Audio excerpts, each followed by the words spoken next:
Hello lovely souls, it is Ahimsa here and welcome to another pick a card reading where today in this beautiful month of November, well technically this is a timeless reading, but you know, I'm in the month of November as I'm filming this. I wanted to dive into a topic that I feel like is perfect for the time of this year, which is all about releasing, right? We're trying to prepare ourselves for the new year that's coming up in January. And so why don't we focus on a topic that is here to help you align yourself or realign yourself with things that are meant for you and are for your own highest good. And I'm very excited to dive into this because, well, one, this is the first time I'm going to be diving into this topic in my channel, and secondly, because I just love helping you beautiful souls heal and become the best version of yourselves inside and out, one step at a time. The way that we're going to be doing this reading, we're going to be dividing it up into two different portions. The first portion, we're going to be diving into what this is, what is going on. The second portion is how you can release it. Before I start setting up the piles, getting everything ready, preparing it for the pile selection portion of this video,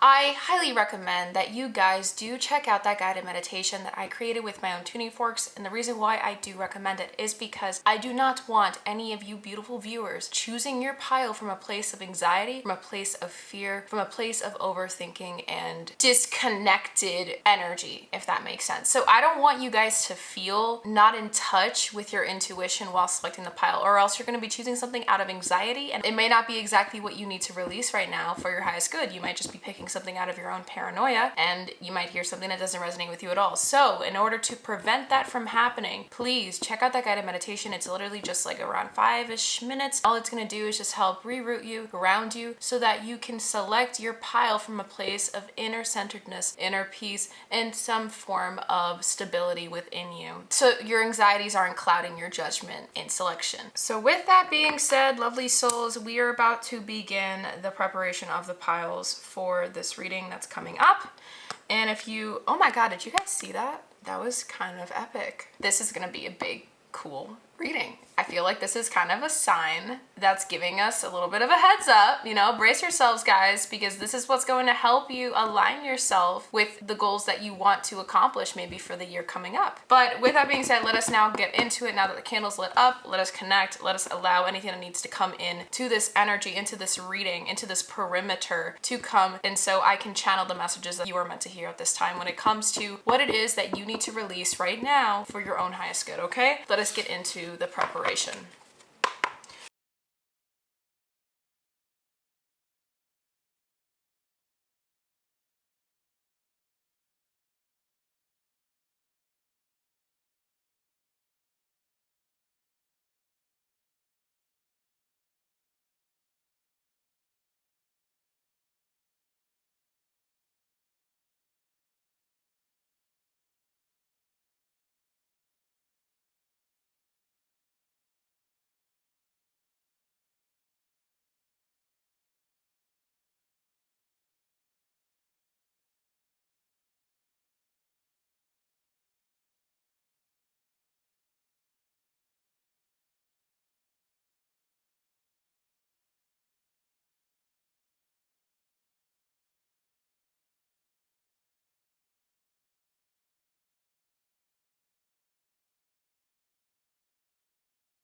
Welcome to the grounding and centering portion of today's reading. Before you choose the pile that you're most drawn towards, let's take a moment to ground and center ourselves. Close your eyes if you can, and take a deep breath in through your nose, filling your lungs completely, holding it for a moment at the top, and then slowly exhale through your mouth, releasing any tension or stress you may be holding on to.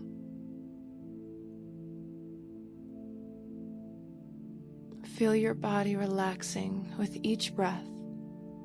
Imagine roots extending from the soles of your feet deep into the earth, anchoring you securely to the ground. Feel the stability and support of the earth beneath you. As you breathe in, visualize a warm, golden light entering through the top of your head, filling your entire body with a sense of calm and peace. This light grounds you, centers you, and connects you to your inner wisdom.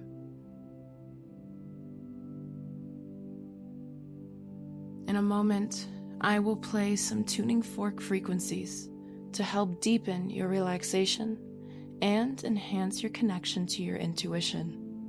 Simply listen to the sounds and allow them to wash over you, bringing you further into a state of peace and centeredness.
Keeping that centered and grounded energy, allow it to guide you as you select the pile you feel most drawn towards. Trust your intuition and let it lead you to the message you need to hear today. Thank you for taking this moment to ground and center yourself. Now, let's begin the reading.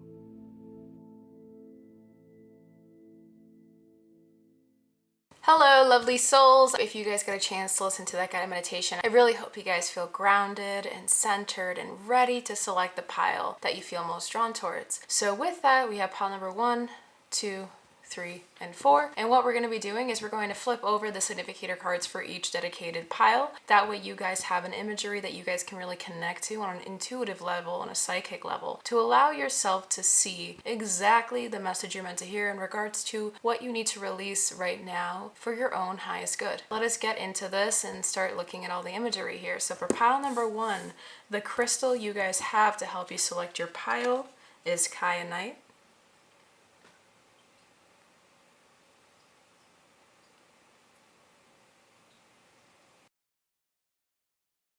For pile number 2, the crystal you guys have is gold with quartz.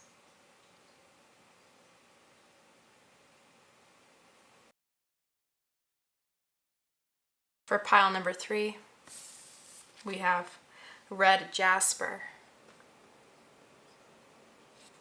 These are such beautiful cards, guys. Come on, the artwork is just awesome. And lastly, we have amulet stones for pile number 4.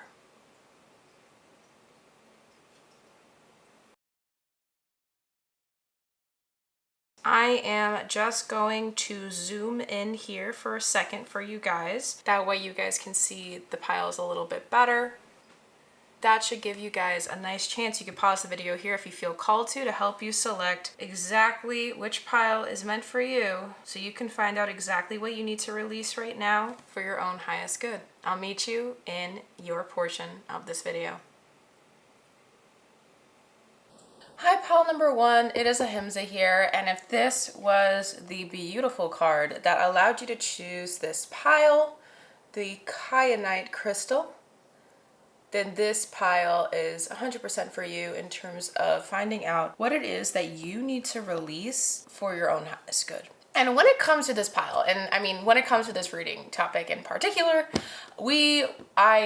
I felt called to do this because it is the month of November and it is a time where winter is among us. For different states, it's different for everyone. Not only that, but winter, the season itself, is about going inside, going through a death process. So rebirthing when springtime comes is right around the corner and you get to feel renewed in a way. But in order to have those experiences, in order to go through some sort of metamorphosis process of what I just described, we need to release those things that aren't serving us anymore. And so I felt called to do a reading topic that is just about those exact things. Not to mention that January is coming up. It's right around the corner. And that is the time where New Year resolutions happen. It's a time of rebirth in itself. So the way that we're going to be doing this, we're going to be dividing everything up into 2 separate portions in terms of your reading as a whole. The first portion, we're going to be looking into the what. And what I mean by that is what it is that you are meant to release for your own highest good. We're going to get to understand that, why it isn't serving you and all this, all those good things. The second portion of the reading that we're going to be diving into, we're going to be using some of these decks that you guys can see up here. I had to make sure I really did some magic here trying to get the camera set up so you guys can really see the wordings as I'm unfolding your cards and the oracle cards that we're going to be going through. But with some oracle cards, I actually didn't use all of them because I'm going to be shuffling these in live time when it comes to the second portion of your reading. We're going to be using these to see how you can release it, what it is that you need to do in order to release it. It's going to give you some more guidance on that. With that, let us definitely dive into this. I'm going to be placing your significator card right over here, okay, lovies? And when it comes to this crystal though, well, first of all, it's the color of blue. And when you think about the color of blue, you think of ethereal energy. Not only that, but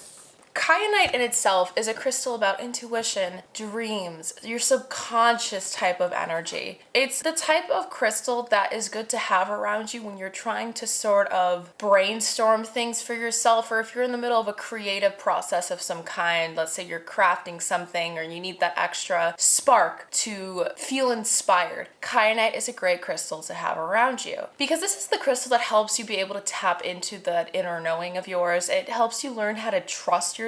But here's the interesting part. With kyanite, it's so good working with the intuition and our psyche. If we do not allow those things to come in naturally, its ability can sort of fade away slowly. We need to be open and allow and embrace the process at which kyanite does for us in our lives. When it comes to showing us how to trust our inner knowing, we need to be willing and be open to that process. We can't just kind of force it. Like if you're trying to figure out a solution to a problem, you can't just kind of force the answer to your problem problem to be there. You can't excessively think about it either. You need to take a step back, pause, flow around it, breathe, trust in the process, and it will unveil to you organically at the time at which it is meant to. Kainite teaches us how to do that. So that is something I just felt like sharing, just so you guys have a little bit of an understanding on the crystal that helped you choose this pile, because maybe there definitely is going to be a connection in terms of what you need to release. With that being said, we have the oracle cards that I got out for you in terms of this first portion of this reading. Let us definitely get into this, my lovely souls. For one of the first oracle cards you have in the Yin Yang Oracle, to find out what it is that you must release, we have Pluto and transformation. Beautiful. Pluto, that actual planet, it's a good planet to be associated with Kainite, but I do feel like Kainite is more about Neptune, but Pluto has that sort of underworld, lightning, spark energy, and that's why I was surprised when Pluto came up, because I did this to kind of describe Kainite, even though Kainite is more of like a soothing type of energy. There's gotta be a reason why I did that. I just realized there is a beautiful black moth right here that's symbolizing that rebirth and transformation keyword in this card. Let us take a look and see what is going on. Is this teaching you how to trust? Let's continue. For another Yin Yang Oracle card, you have retreat or time out with distance. Beautiful.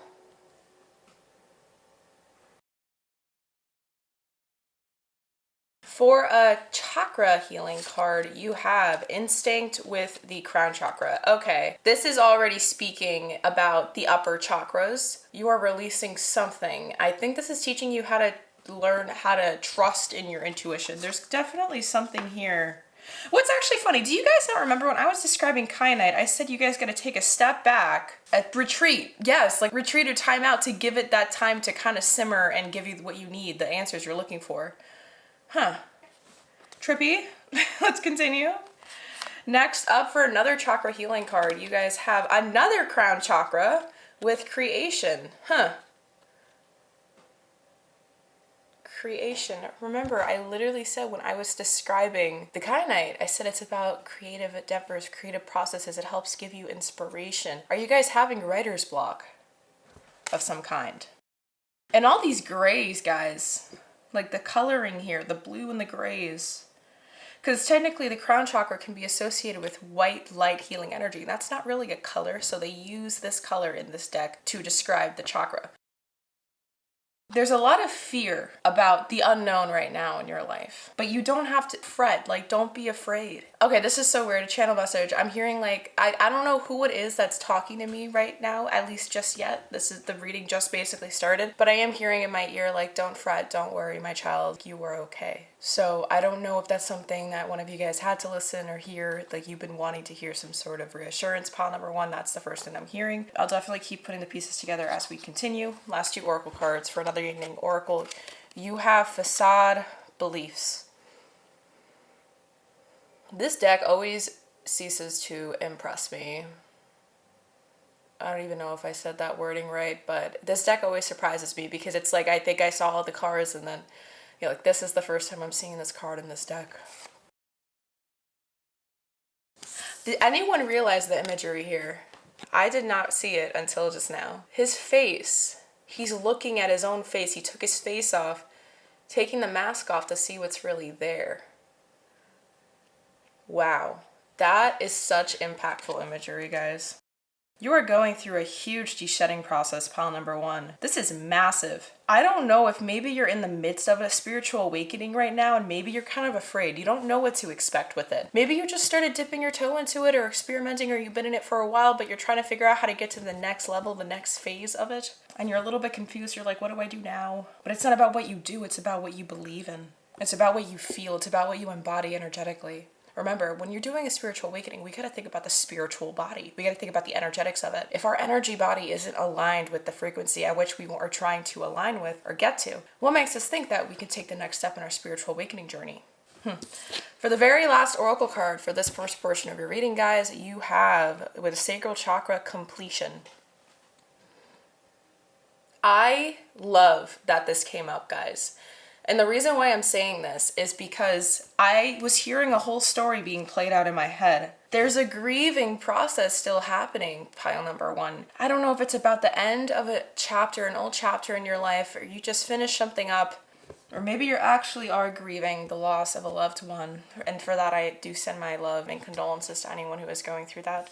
However, it's not the reality right now. And I think it's like the energy of kyanite is so subtle that I believe that this crystal was your significator card for this reading, because the subtleness of the energy of kyanite kind of shows to me that it's like your spiritual council, your team is waiting on you to be ready for this process, this ending. You've been kind of simmering in some sort of ending in terms of a phase that you were going through in life, and you need to get out of that ending in order for your spiritual council to be like, okay, let's recollect ourselves, let's regather our resources and get ready for pile number 1's next portion of their transformation in life, or something like that, like level up. You're about to start a new journey, or your spiritual council is trying to get you ready for it.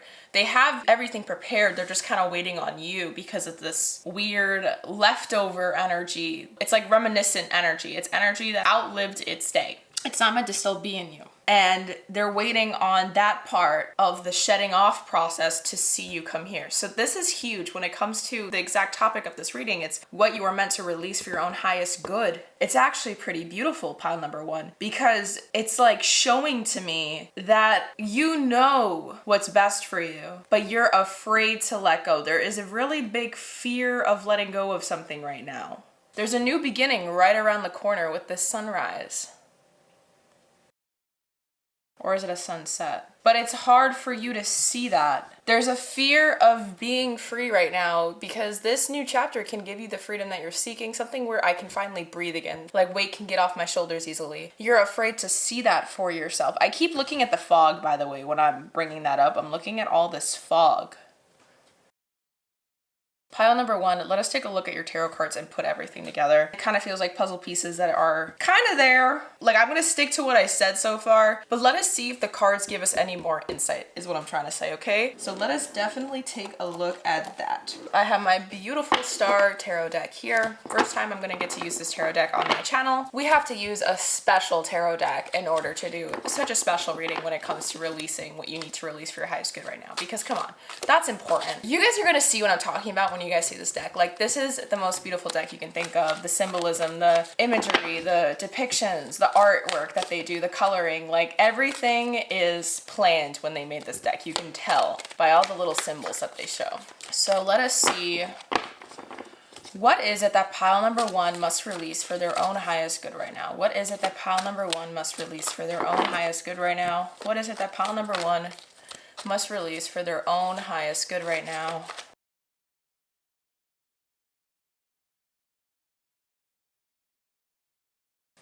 We got all your cards out for this first portion. Pile number 1 in the back of the deck energy, wow, is the Fool card. The depiction here, guys. I love the artwork of this deck. Literally one of my favorite decks. I rarely use it because it's just so beautiful. There is such a new beginning. This is so pretty. And okay, I keep looking at this creation card. And what's trippy here, if you look at this one as well, you see a little light shining. And in this picture, you see that as well. There's a shimmering going on, and I see her holding that. It's as if this is your spirit guide trying to give you this new beginning. The light that I'm talking about here, she's holding, and then there's a light here, then there's a light there. It's like hope. Like, I'm seeing the star card in tarot, the major arcana star, all over your reading. Like, you think that there is a fear here of uncertainty. There's 2 full moons being depicted in your oracle cards so far, pile number 1. And when I look at that, I see this energy of facade. Exactly. Because when it comes to Pluto, that planet that isn't a planet, we gotta figure this out. We gotta think about the meaning of Pluto. Pluto is about great awakenings, deaths. It's about some sort of explosion that is meant to happen in our lives that is necessary for our ultimate growth. Maybe something in your life had come to an end that is very heartbreaking, but it's only gonna bring newness. There's nothing bad that this can bring, but just newer energy into the picture. With this card, pile number 1, we have a crocodile here, we have this blue butterfly, and we have a crow. This is 100% revealing to me that there is an energy here of having a lot of trust right now in the magic of life, the magic that life can offer us. Whatever this completion was, I am channeling some of your energy, guys, where it's showing to me there is I don't know if you guys felt insulted by what I just said. It feels like someone got insulted here. When I say that there is a new beginning, this, I feel like I am not doing a justice to it, that whatever you guys have completed, this ending part of your life that you are going through is very painful, okay? Like I need to validate that for you guys, pile number one. Like I don't want you guys to think that I'm kind of just jumping over it. I can only understand how hard this must be, whether it was the ending of a relationship, whether it really was a grief, a lost loved one. There's something huge that you treasured very, very deeply. The fact that the completion card is ruled by sacral chakra. Sacral chakra is ruled by our emotions. It's the passion of our chakra center system, basically. It literally feels like a part of you was lost in this ending, but this part of you that's being lost is only going to be replaced by something better. And when I look at this Fool card, there is a lot of animal guides here. There is a coming together of renewal, this prehistoric energy with the crocodile and the crow that is able to see into the future. All timelines are coming together to meet with you in the center, and they're waiting on you, this purgatory state. You're in the middle of some sort of huge transformational period in your life that is going to help create something better for you. I'm so curious. So we did get a significator card for this first portion of your reading, pile number one. Let us put that to, I'm trying to figure out where I want to place this, sorry. I'm gonna move these cards.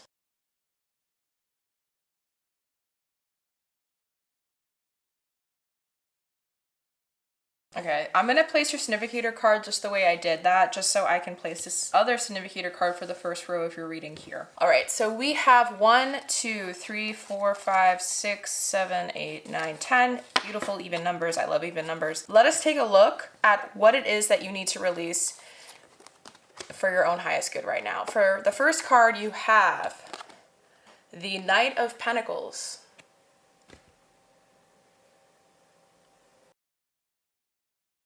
For the next card, you have the Princess of Pentacles, also known as the Page of Pentacles.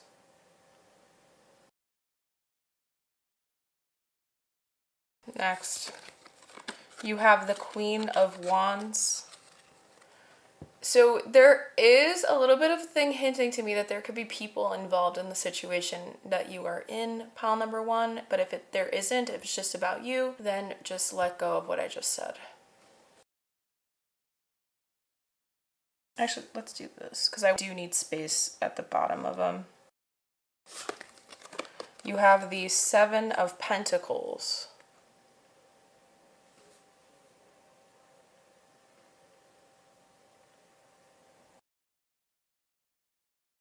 Lastly, you have the Ten of Swords. Okay, very specific channel message. Some of you guys might have actually gotten fired from a job that you've been in for years, like you literally just got laid off of it. And that really threw you by surprise, like you were not expecting that at all. Okay, I have an idea. Pile number one, I'm sorry. Thank you so much for your patience, guys. This is my first time kind of organizing my table this way. I'm going to move your beautiful cards over here, and we're going to use this side of the table for your tarot, just so everything has its own space. This is better, I personally think. I really hope that you guys agree with me on that. Back of the deck is here. We have the oracle cards here. The tarot cards are going to be laid out here. All right. Thank you so much for your patience. With the significator card for this first portion of your reading, we have the Moon. This literally is insane. The reason why I am amazed by this is because this card is all over the rest of your tarot cards. Like, you have full moon depicted everywhere, and that's why I kept, I think, emphasizing this energy of uncertainty.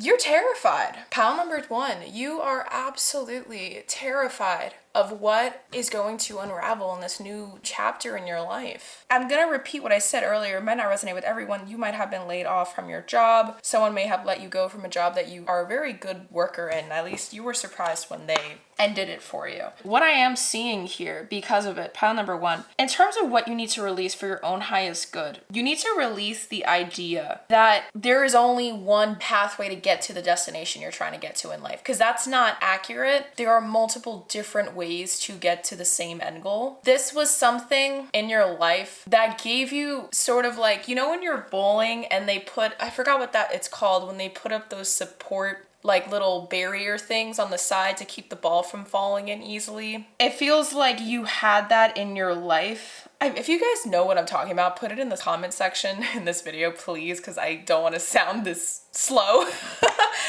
Whatever, it's like those bumper things that the ball hits. I'm seeing that whatever this phase was in your life, it provided you that sort of extra support. And now that the phase is ending, it's like the support's gone and it feels a little bit more risky now, which kind of makes sense with the Fool card, because the Fool card is about taking a risk, that leap of faith in the unknown. And the moon is all over your reading. And the Kyanite is about dreams and the subconscious, the ethereal energy. So you are being taught how to trust in the fog right now. If you can't see everything in front of you, maybe you're being encouraged to just look at one little baby step in front of the other instead of the whole picture. We're gonna look at the clarifying cards and then kind of just put everything together here for you guys, pile number one for this first portion. The card that is clarifying the Knight of Pentacles is the Ace of Pentacles. Wow, you have so much Pentacle energy, but the fact that this is emphasizing the Knight of Pentacles, the Knight of Pentacles is the slowest moving knight in the tarot deck. The fact that the Ace of Pentacles is directly beneath it, it is indicating to me that there is some energy of needing to release.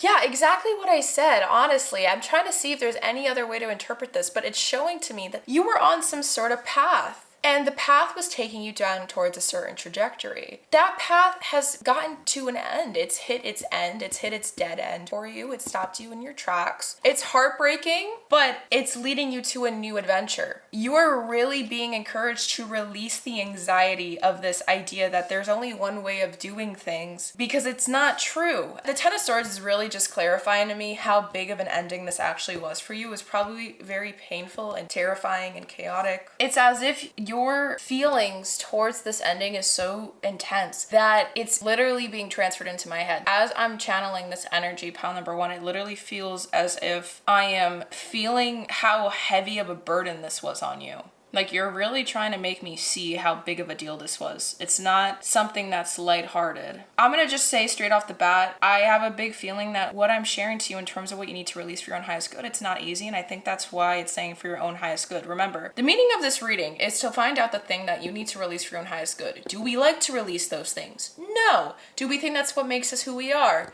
Yes, 100%. So you're being called to learn how to let go of this rigidity. There's a rigidity within you, pile number one, that I think keeps you from being able to see additional opportunities around you, because you think that there is really just one right way to do things. But that rigidity is really, really breaking your heart, because since this ending happened, it made your whole world feel like it ended as well. Like, everything kind of blew up in your face because you were expecting a certain specific way for things to unfold, and that didn't happen for you. So now you're kind of taken aback and you're kind of shook. You're speechless. You really don't know what to think or what to believe. You had this whole idea and belief system, and now you're at a clean slate and it's blank in your head. Like, you really are a little bit confused on how to see this, what to think of it. What does this mean? You're lost at words for why it even happened in the first place. You're still pretty confused about it, because I can see that whatever this phase was that you were in, this chapter in your life, it brought a sense of security and confidence to you because you kind of knew what to expect.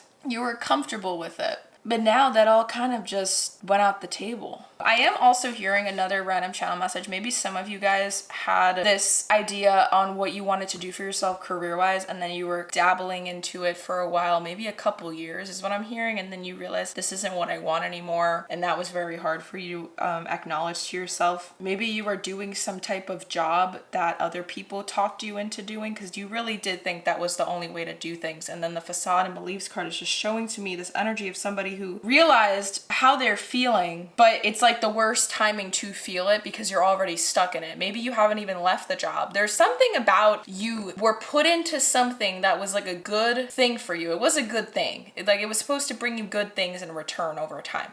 But there could have been some sort of awakening inside you that just made you kind of stop dead in your tracks. It's saying, yo, like, this isn't the route. Something has made you do some sort of detour and you're at a loss for words. The Fool card, I think, is kind of showing to me the energy of everything is so new territory. It's unexplored, uncharted, unknown territory for you that it has a Fool-like energy to it. Like, you really are at a loss for words. You don't know what the next steps are. Let's continue and see what other cards are here to clarify. So the card clarifying the Page of Pentacles for us is the King of Wands. Yes, you guys literally have so many court cards in your reading so far, pile number 1. Next up, clarifying the Queen of Wands, you have the Sun card.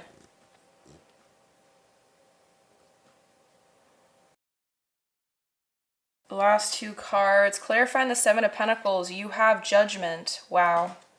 This is a beautiful card for Judgment.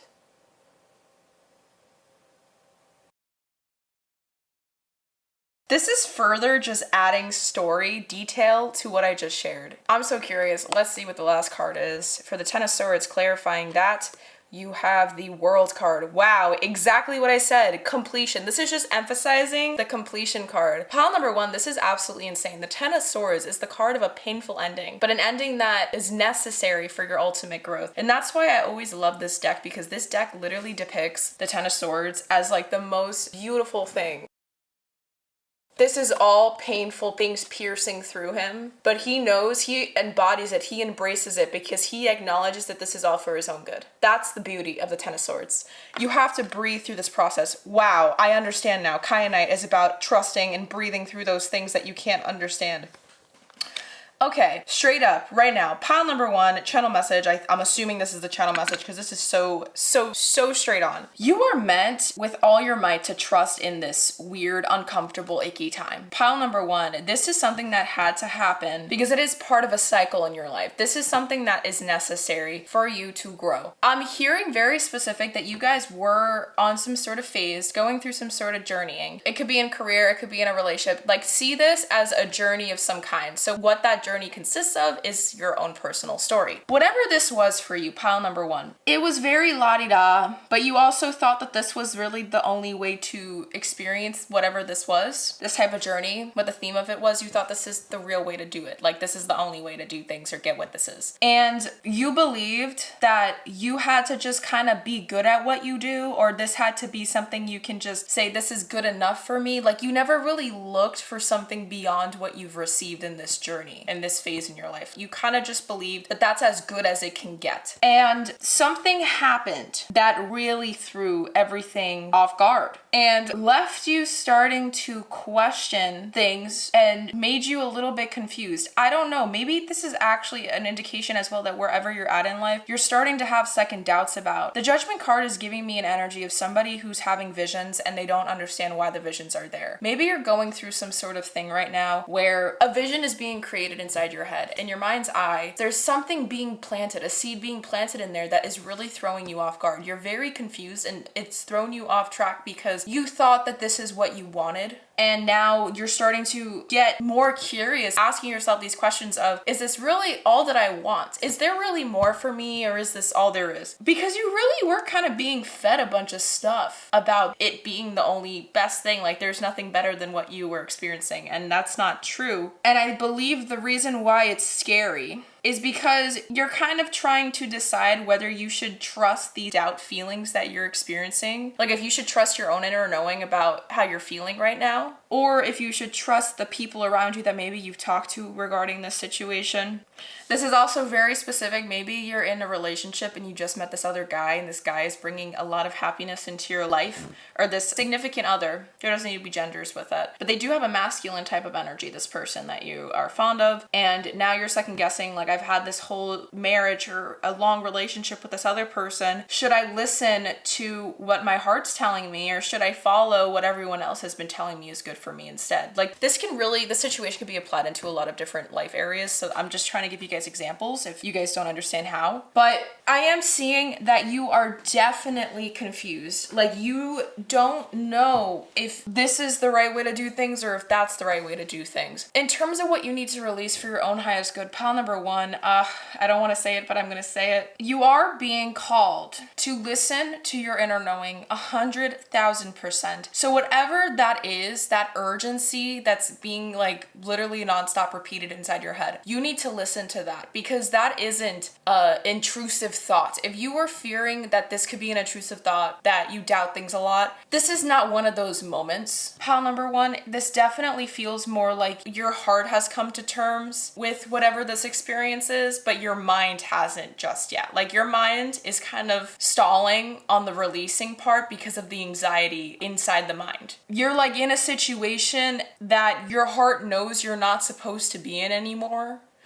But your mind, your brain, the anxiety, the survival aspect to the situation is what's keeping you in that situation still and not actually taking the steps forward to make yourself emotionally fulfilled just yet. So it's as if you're having trouble releasing this because of all the time and effort and patience it really took. There is a lot of abundance here, but it's not what you want. This isn't to say that what this was bad for you, but it doesn't serve you anymore, pile number one. You know this, and that's why it's hard to believe it. Maybe you started like dabbling into spirituality a little bit in this phase you were going through, and that started making your eyes open up to different possibilities as to how you can live your life, and that made you start second guessing this. Whatever this is, that wake-up call was necessary to help you level up. I feel that you were actually asking for this for a while, this ending, but it was all in the subconscious realm, so you had really no clue that you were doing this. It was all unintentional or subconscious, but it's because your heart was trying to get you in the right spot where it knows your soul is hungry to go towards. You're just being called to follow your heart right now, pile number one. As simple as that, as scary and terrifying as it is, you need to just listen to that. I think you're learning how to trust yourself, and it's very scary because I am hearing that there was some sort of whatever this was, pile number one, you were kind of pushed ever so lightly to go in that route, in that path. There was something else influencing you. It wasn't just you. So you were like kind of just like, okay, like if this is what they say is good for me, I'll do it. But now it's like years have gone by maybe, or whatever time was that gone by, you're now waking up and realizing like, is this really what I want, or is that what they wanted for me? So just to summarize what it is you need to release the thing that you know your heart is telling you to let go of. You're too afraid to let go of it because there's a lot of unknowns. But the thing about life, most of the time we will regret not following our heart versus following our head. Following your head is the logic, strategical, rational way to do things. Yes, but you've been sitting on this for a while. I'm not seeing that this is something that just came randomly now. Oops, sorry. I'm seeing that this is something that you've been simmering on, and that's why the kyanite, I think, is here, because it literally is such a subtle like energy to a crystal. It's like whispers in your ear telling you that you know this is right for you. Your counsel is kind of waiting for you to take that leap, because you really have to get yourself out of the situation. It's not that something can come save you. You need to be ready. You need to use your free will right now and rip the band-aid off and be okay with it. Be ready to embrace that unknown. Let us take a look at the second portion of the reading in terms of how you can release this, because there is a beautiful opportunity with the Ace of Pentacles that was right under the Knight of Pentacles, saying you can literally start right now if you wanted to, but you're not taking it. You're too stubborn. You're so afraid. All right, so let us take a look at that. Let's get into the second portion of your reading.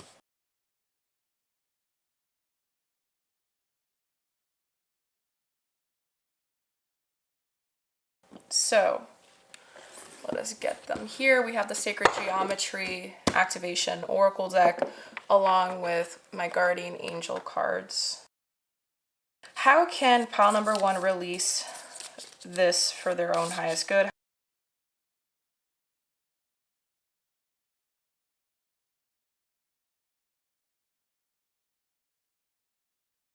The back of the deck being compassion. I feel called to read this, so that's what we're going to do. Dearest one, be compassionate towards yourself. Surrender the self-criticism and fear that has you believing you need to improve in order to be worthy. You are perfect just as you are. The only thing that needs to change is your perception. You will come to realize the jewel you are when you love and honor yourself as you are. Self-criticism, is that what is holding you back right now, pile number one? Because the moon card, when it's a depiction of a full moon, there were so many full moons here, it's illusion.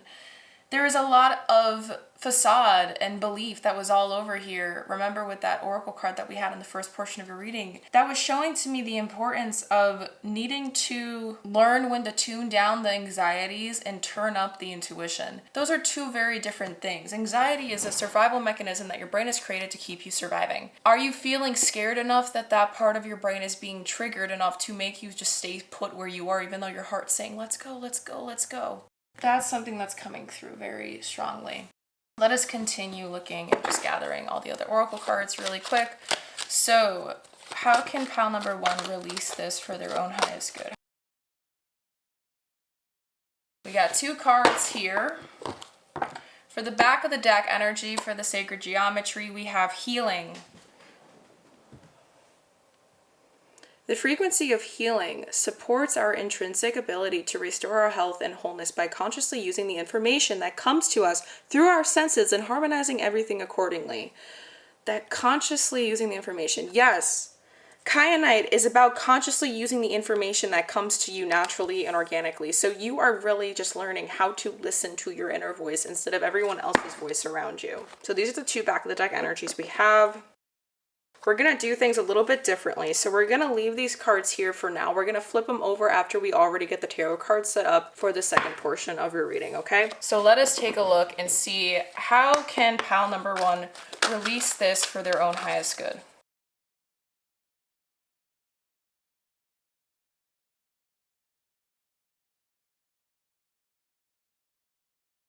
For the back of the deck energy, again, lastly, for the tarot, you have the sun coming to light and just being brutally honest with yourself. Pile number one, this is such a straight up thing in terms of how you can release this. You just gotta like be honest with yourself. You aren't letting the clouds pass away in your head. You're kind of letting them stall because I think you're too afraid to actually acknowledge the truth of how you're feeling inside. That's a big thing coming through. But obviously we're gonna look at the rest of your tarot cards and kind of put everything together and just see. So let us do that right now. You have 1, 2, 3, 4, 5, 6, 7, 8, 9, 10. You have 10 cards again. So maybe 1010 is of importance to you. Maybe the month of October is of importance to you. Maybe Libra or Scorpio energy is of importance to you. So just keep that in mind moving forward. So for the first card you have, in terms of how you can release this for your own highest good, you have the Emperor card.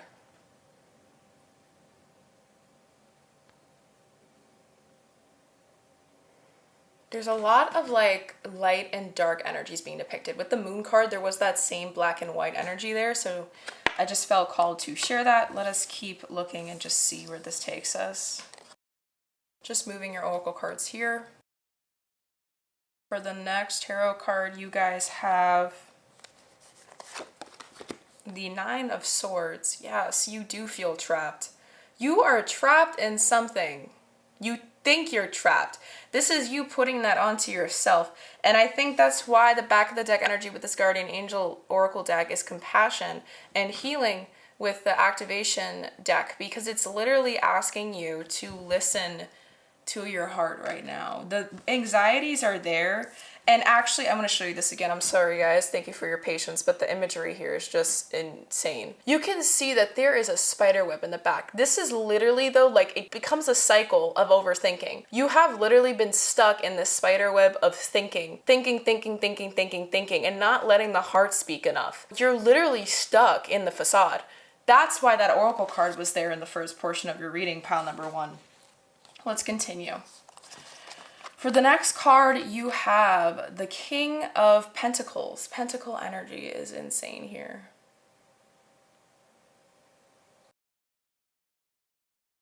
You have the Prince of Swords, also known as the Page of Swords. Last card for this row, you have the 5. Sorry, I said 5 because I saw 5, the Hierophant. listening to your highest wisdom, listening to your inner wisdom. Okay, so what's interesting to me, finishing off this first row before we get into the second row, which is just the clarifying cards. Pile number 1, you have a card that screams structure, establishment, security, empowerment, and leadership at the beginning. At the very end of your reading, you have the Hierophant, which comes directly after the Emperor in the Major Arcana organization in the tarot. But not only that, this card also screams structure, guidance, mostly wisdom, knowledge, tradition, values. So there's a fixed rigidity energy to both of these cards, beginning and ending this second portion of the question, which is how you can release this for your highest good. In terms of how you can release this, you're being called to just do it swiftly. There is a call to learn how to release the nerves. I believe the Prince of Swords is here trying to indicate this energy of really only you have the key to say, I'm done thinking about this as hard as I am. And the Prince of Swords is also, they're both in the energy of swords. The Nine of Swords, which is one of the most trapped feeling type energy of cards in tarot. And the Prince of Swords is one of the faster moving energies, which is like swift thinking, taking action quickly, but smart, strategically. Maybe you've been stalling because you actually have a very good plan on how you want to do this for yourself. And you've been kind of playing it over and over in your head. And now it's like getting closer and closer to actually taking action. That's why you're stalling, because that is the part that scares you. What's interesting here is I feel like you actually have a good way of how you want to handle this or how you pictured or envisioning handling it for yourself prior. You're just still stalling. And that's what's interesting. I think the Kainet is like that card of, it's subtle because it comes when you already have the answers, but it's kind of that extra little push to remind you like what you're thinking about, what that plan you had for yourself, what your intuition has been saying is correct. Kainet kind of gives you that reassurance like energy to that. So if you are having doubts about this because you know that it's best for you, but you're still afraid that what if this, what if that, what if this, what if that doesn't work out? It will, but you need to trust and you need to acknowledge that not everything in life is going to come perfectly. I also got another channeled message. Another way that this can be applied in terms of what you need to release for your highest good, it can even be just like your lifestyle. Maybe there was a way you were living life that you thought that was the only way to live life, and now you're realizing that there's more to life than just the way you're living it now. It can be as simple as starting a workout routine for yourself or changing how you eat. There's a lot of things that this can be about. Remember that I've said that prior. But when I was looking at the healing and wholeness, like coming back to feeling at whole with yourself, whatever this is, it feels like there's an empty void inside of you that maybe you've been trying to fill in your life with this experience and it's not doing you any good, and you know that. You don't want to acknowledge it, but you know it's true. What you need to release right now is this spiral-like way of intrusive thinking that you know isn't benefiting you, and just be honest with yourself, know the ultimate truth, and get ready and take matters into your own hands. The King of Pentacles is a boss king. They did it all. They understand it all, and they have a wiseness to them that is silent yet deadly. You know what to do already. Pile number 1, I don't even need to be doing this reading for you. I think this reading is coming into your life more so to just give you that reassurance that what you were already thinking about, you should be doing 100%. So if that's the case, yes, pile number 1, go do that thing that you've been anxiously wondering if it's going to work or not. It will work in time, but I don't want you guys to expect things to just like in a snap of your fingers work. This is something I've been getting, like that Knight of Pentacles energy in the beginning. It's something that's going to take time. There's Pentacle energy all over your reading. The Hierophant is a card of structure, guidance, and wisdom and tradition, but it also is a card that helps us implement routine. So in terms of how you can release this, pile number 1, you are being called to have some sort of structure or plan for yourself. If you don't have that yet, I assume that some of you guys may have the plan already made in your head, because I know that you guys are big thinkers about it. Like you may have played a bunch of different ways to start implementing this or doing this for yourself, or releasing the old and stepping into the new. Whatever it is, you need to just come to terms with it and recognize that that is your ultimate truth. The back of the deck being the Sun card, pile number 1, this is showing to me that this is the truth. Okay, the light is here, and I just realized the significator card for the first portion was the Moon, and you got the back of the deck. There's no significator card here in this reading. So the significator card / back of the deck energy for the second portion is the Sun in itself. You had the Moon in the first portion and the Sun in the second. That is beautiful. But it's also showing to me that you are in the Moon type of energy and you are meant to come out into the light. You got to take action. And that is also showing to me that maybe you are more in feminine based energy. If you don't know what I'm talking about when it comes to masculine and feminine energy, that I'm just referring to as yin energy and yang energy. So you were more in the yin energy. If you guys don't know anything about yin, I will make a video on that in the future, but obviously that's going to take time. do some research on it if you don't know what I'm talking about, but it's more like quiet, dark, cold. You maybe are an insomniac, or maybe you're someone who just spends a lot of time in their head. You're more quiet, you're more self-reserved. You keep the thoughts to yourself, but you're being called to kind of go out into the light and take masculine-based action. Yang is about action orientation, being proactive, not thinking too much or feeling too much, but just doing what you know is right for you. That is another way you guys could be interpreting in terms of the how. Let us continue and take a look at the cards clarifying this first row and just see if we can get some more information for you guys before we take a look at these oracle cards here and finish up your reading, okay? For the card clarifying the Emperor here, again, you have that black and white, the sun and moon. I just saw that. Pile number 1, you have the King of Wands. You have so much king energy here. I said, you know what you have to do. You are going to be a boss when you do it. I don't even think I have to be worried about you. I think the only thing you're scared of is either the rejection maybe that comes along with it, or the criticism of others, what others are going to think, but who cares? You're smart. And when I say that, like, for real, pile number 1, I don't know if you guys got straight A's in school or you're just street smart. There's something here where you're witty that's showing up a lot, very strongly, pile number 1, as if once you start, you're going to be able to make the plan because of how much you know this will benefit you in the end. Like, once you're put into the situation, I know you're scared, maybe you think you won't be able to handle it, but I feel like you're going to prove yourself wrong. And I think that's also why the card of compassion is showing up, because you shouldn't be so hard on yourself about what has happened that led you to where you were in the past, because the past is in the past for a reason. That's not who you are anymore, and who you are now, what you're embodying, the new beliefs that are trying to be embedded into your head, the good ones. Listen to those, or else you're going to get stuck in the past with everything else. Next up, clarifying the Nine of Swords, we have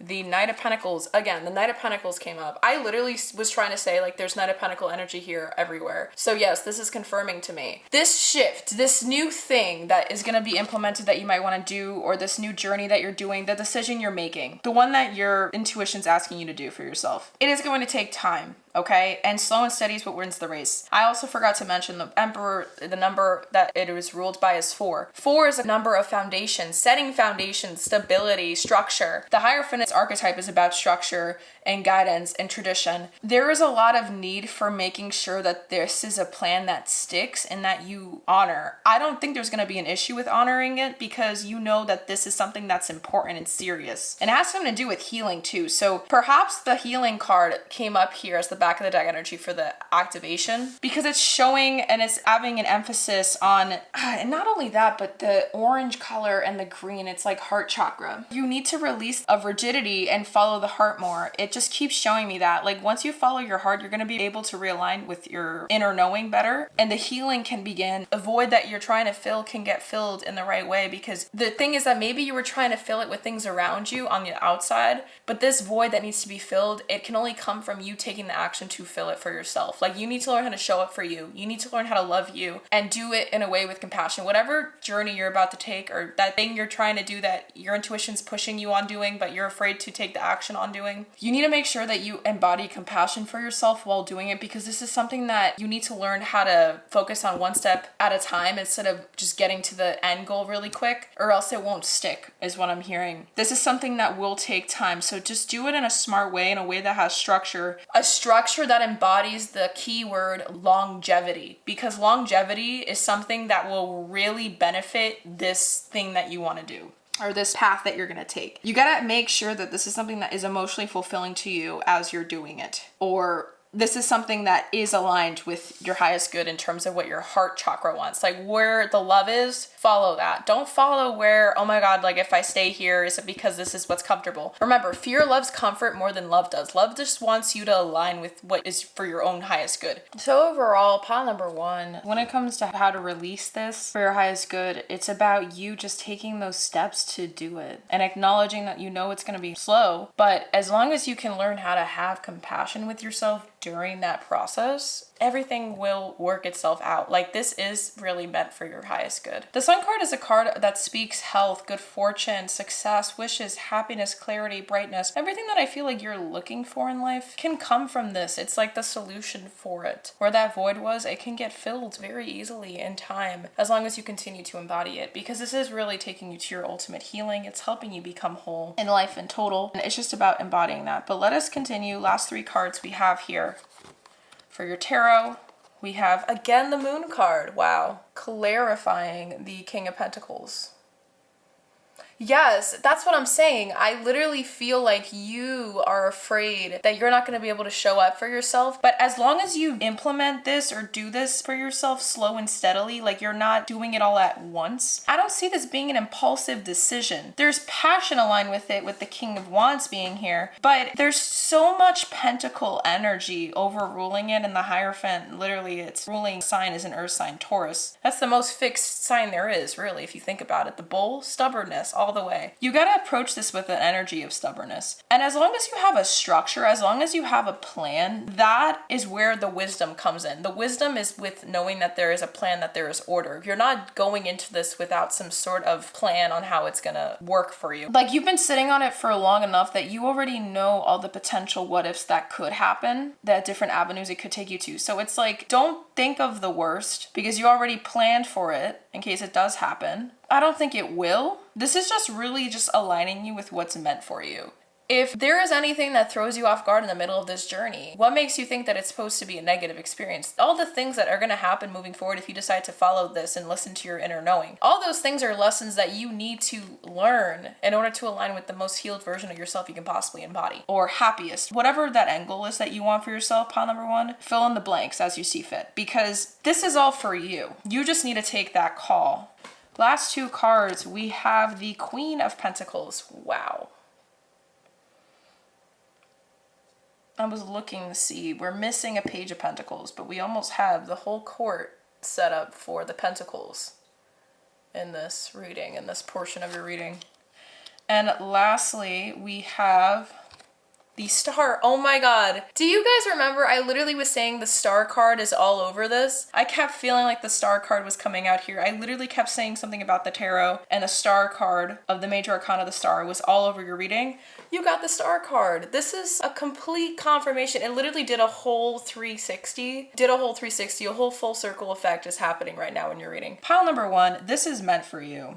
This is what brings you hope. You know that this is something you want to do. This is a journey that is necessary for your inevitable growth. You can do it the easy way or the hard way. You got to decide. I don't know if you've been losing hair from this, but you've just been really stressed out. Your cortisol levels are through the roof, pile number 1. Just listen to the call. Trust in it. You'll know what to do. This is very specific channel message. A lot of the things that you want answers for right now aren't meant to come to you before you're in the situation. They're going to come to you organically, but you need to trust that they will. You're a lot smarter than you give yourself credit for. You're a lot more wise than you give yourself credit for. You're a lot more witty than you give yourself credit for. Like, you can do this. You're just scared that you might screw up, or it won't happen. It will, as long as you stay committed and you have a plan. If you're looking for some feeling of a security net underneath you, pile number 1, when it comes to how to release this, the idea of having a structure keeps coming into my head. So you just need to know, having a feeling of structure with this, pile number 1, whether it's trying to quit a job or leave a relationship or start a new lifestyle or way of living for yourself. Really, this can be applied to a lot of different things. You're grieving and you're trying to start a new life for yourself, to focus on you, whatever it is. You need to know that you have some plan. The plan will really help you feel like you're in control. And I think that will actually help tone down these intrusive thoughts, the what ifs in your head, because that's really the thing that is holding you back the most. Everything else is on your side.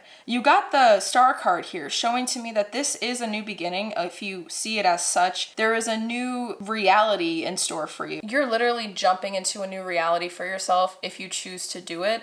this can really change your life for the better is what I'm hearing. Whatever this is that you've been contemplating on, I know you're scared of it, but everything you thought there was to living life, like whatever you thought is the way, it's not the way. That is not the only way to do it or experience life or whatever it was you were experiencing in this last chapter. There is so much more. You're gonna start opening your eyes up to that the second you start taking these steps, but it's baby steps that you need to do, and having a structure, having a plan, because that is something you're gonna lean on a lot, and you need something that gives you a sense of security. So the fear inside you is still there. Yes, it's always going to be there. We can't bypass that feeling. That's a necessary experience that our brain created for us for the sake of our survival. We need to be grateful for it, right? It's trying to keep us away from danger. This isn't something that's dangerous though. So it's about creating enough structure for yourself to kind of tell your brain, look, even if things happen, I have a structure and I'm going to honor that structure. Create something. If you don't have it yet, I feel like you're smart enough to do this for yourself. I know you are. So having a structure will really benefit you and make you feel more confident to be able to take these steps for yourself, because you really can. Like, you have the ability to do this for you. It's about you showing up for you right now and saying, I am the creator of my reality, so I'm going to take this step now. Does that make sense? I really hope it does, because now we're going to take a look at the oracle cards before we wrap up your reading, okay? I feel called to pull out a guardian angel card, so that is exactly what we're gonna do. For one of the cards, you have self-criticism. Wait a second, this is trippy. I think in this card, yes, surrender the self-criticism and fear that has you believing you need to improve in order to be worthy. Self-criticism is here as well. So you literally got self-criticism twice, pile number one. Is that where the facade, that card in the first portion of your reading was coming through? Is it because you are a perfectionist and you feel like you're not good enough and that you have to keep going and keep going? Maybe you were stuck in a health cycle. And the only reason why I'm saying this is because I had an eating disorder in my past. So, you know, it resonates. Like, maybe you had something where you thought you weren't good enough, and now you're realizing that you've been in this cycle of feeling never good enough for years and years and years. And now you're really starting to realize, like, what is that? Why was I like this to myself? Are you afraid of going back to how things used to be? Maybe you're scared of going to what things were because you already overcame something for yourself. Maybe you lost a lot of weight and you're afraid of gaining all that weight back. Like, I'm hearing so many different things, really. However this is, you need to learn or acknowledge that it's really up to your perspective. It's how you choose to see it. You'll know what's best for you. It's about practicing more self-awareness too. Having more mindfulness, pile number one, will really benefit you right now. But let us read what this self-criticism card has to say. We, your angels, ask you to please be more compassionate towards yourself. This is so funny because the self-criticism card says the word compassion, but then the compassion card says the word self-criticism, so just keep that in mind. I'll continue. Observe the times when you have critical thoughts about you, and make an effort to replace these negative thoughts with positive, loving ones. You are a wondrous being of light. Even if at times you think you are less than perfect, remember that God and divine perfection exist in all things. Beautiful.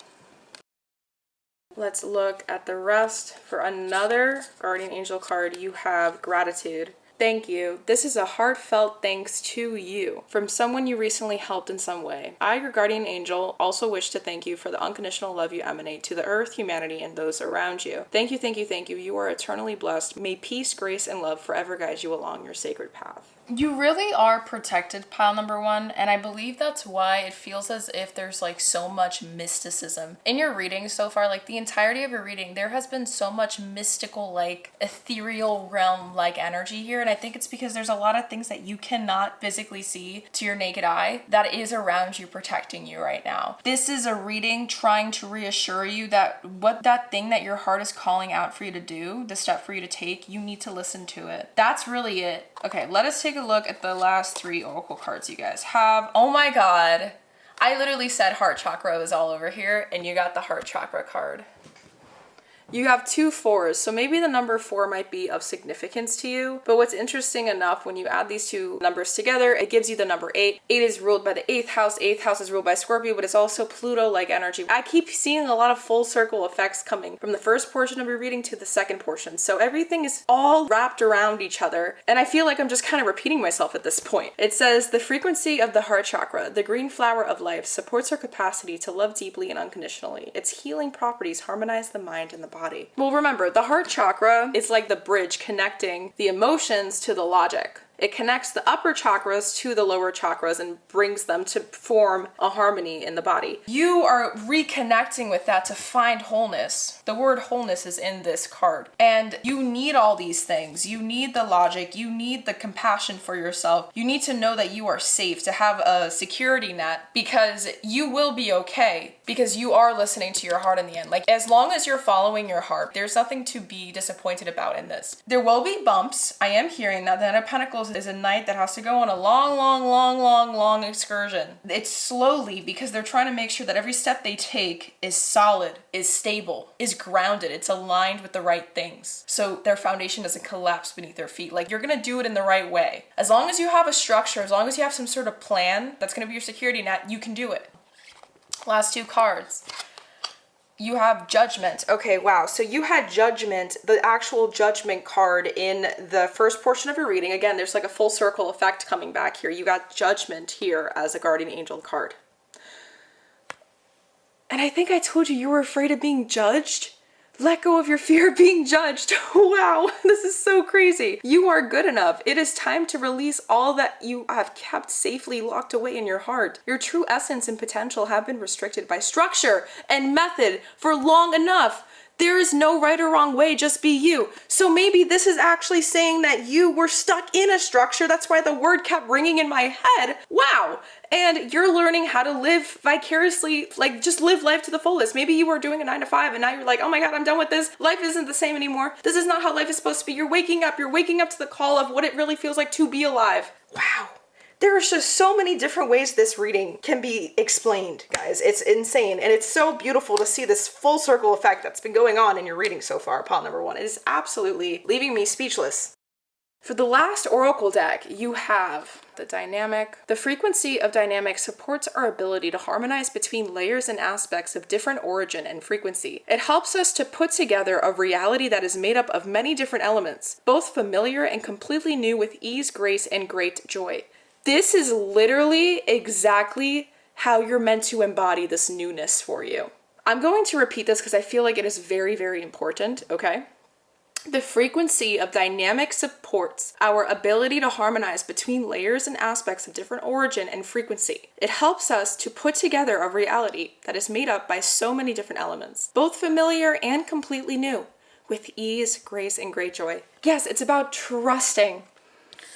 And this is exactly what the heart chakra does for the entire chakra system. So it's like you're on a bridge and you got to get to the other side, but you're afraid to take those steps.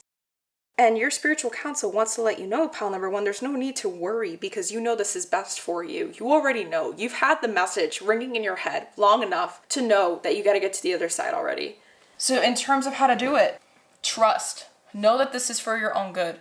Know that this has been yelling in your head, your intuition, your subconscious, whatever you want to call it. Maybe you've been having dreams about what it feels like to have freedom again. You feel trapped in something. You know what's best for you. This could be an addiction as well. There's a lot of different things this can be. I gave you guys so many different examples, so I really hope the way that I explained each portion was beneficial for you guys. I hope you guys got what you needed out of it, because I am just seeing you gotta let the mind and the heart befriend each other right now, and making up a guideline for you to follow will help and make it a little bit more easier to ease yourself into this new transition and this new life for you. And what I mean by structure, remember, that can literally just making up healthy, loving, self-love boundaries for yourself. If like you're trying to better yourself, or if you're trying to quit this or quit that, just set up boundaries, journal, do some reflecting. I look at the Prince of Swords and that's also about a card of planning and brainstorming. So, maybe use the pen and paper, pencil and paper, whatever it is, and just literally brainstorm, like, what are you seeking to do? What is this thing that your soul really wants for yourself? Just write it down. Be straight up with yourself and say, how can you get there? List it out. Because you've been letting all these ways of doing it play over and over in your head, but have you actually written it down yet, pile number 1? Have you actually let it come out of your head and come onto a piece of paper, a physical piece of paper in front of you, and look at it? That will really help you put everything into the bigger picture. Give you that idea of, oh, this is why I'm doing it. Because it really just seems like there's no logic in the thinking right now. It's just a lot of intrusive, fear-based way of thinking that isn't serving you anymore. And so putting it on paper will help the logical part of your brain, like, activate. The strategic parts of you will be used to your benefit if you put it on a piece of paper and kind of like look at it, because you need to have something to feel tangible enough to follow and honor center when you step into this new thing, because that's going to just give you the anxiety enough comfort to tune it down enough so you can continue doing the right things that you know is leading you to your own good, like for your own benefit, leading you to your ultimate happiness, your inner peace, whatever it is.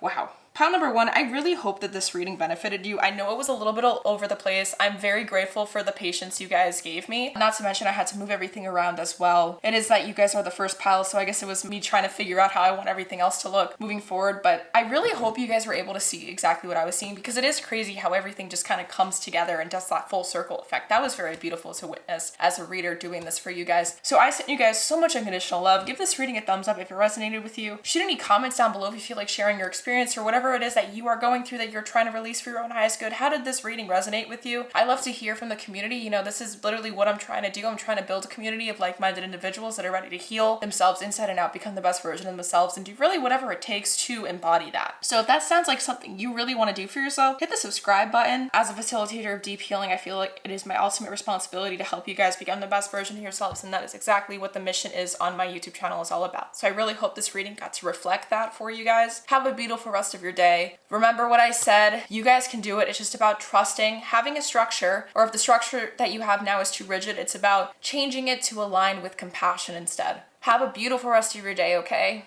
Bye. Hi, pile number two. It is Ahimsa here. If this is the card or the crystal that you use to help you choose this pile, in terms of what it is that you need to release for your own highest good right now, gold with quartz, then this reading is 100% for you. Just to give you guys a little bit of information when it comes to the crystal that helped you choose this pile, this is literally a crystal that screams manifestation, and it's here to help you manifest something. There's something that maybe you've been trying to do. This crystal has come to say, you know what? I'm going to give you some ideas. I'm going to give you the inspiration. I'm going to give you something that is going to help you kind of kickstart this for yourself. Whatever this can be, it is also a card, crystal about physical grounding, and grounding, like rooting down so that you can start taking action and create those building blocks for yourself to grow upon in time to make whatever this is that you're trying to make come to life bloom. With that, we're going to be putting this to the side, and we're going to look at all the other oracle cards you have for this first portion of your reading. If you guys were not here when it came to the pile selection portion of this video, I'm just going to go into it again really quick just so you guys understand how we're going to do this reading today. So reading is going to be separated into two separate portions. This first portion that we're going to dive into is learning the what in terms of what it is specifically that you need to release for your own highest good. The second portion of the reading is going to be the how. How can you release it for your own highest good? With this first portion, we're going to get to understand what it is, why it's here basically, and just understanding what's been going on, why is this so important now, and we're going to get some more details as we unfold. Depending on what the oracle cards have to show us, we may or may not also reach for the tarot cards just to get the whole picture here. But let us take a look and see. So we do have this crystal with the gold with quartz that is all about manifesting energy. So let's keep that in mind as we dive into the rest of your oracle cards. So let us do that now before we get into the tarot. For a chakra healing card, we have the crown chakra with release. There's a lot of gloom and doom here. Very different energy compared to the gold with quartz. Let us continue. I'm going to keep the thoughts to myself. We just started the reading. Another chakra healing card. You have the solar plexus. Ooh, beautiful, with miracle. The depiction, the imagery they use in these cards are absolutely crazy. This is interesting. I'm going to share this now. We look at the release card. The release card, there is light coming from the dark doom and gloom sky shooting through in the back. They're not acknowledging it because they're focused on the thing that they are losing. Their focal point is on the thing that they're losing right now. They're not looking at all the new things it's going to bring into their life. There's a miracle here coming in. This is the miracle, I think. You're not seeing it because you're focused on what you've lost. I don't know what this is though. Okay, let's continue. Let's continue. But this is interesting because the literal keyword for the topic of discussion is what you need to release for your own highest good, and you literally got the release card. So that's really, really funny. For the next three oracle cards, for a yin yang oracle card, you have messages and dreams. So you're getting a lot of downloads right now, aren't you, pile number two? But are you listening to them is the question. It feels like you're still ignoring them. There's a lot of different ways to interpret cards, right? I'm looking at this and I'm seeing someone who's ignoring the messages. Like she is asleep and there's birds literally flying over her head, and you're getting downloads left and right, intuitive downloads being channeled through you, and you're not listening to them. You're choosing to ignore it. Just like with this release card, you're choosing to ignore this beautiful thing that was given to you, miracle-like energy.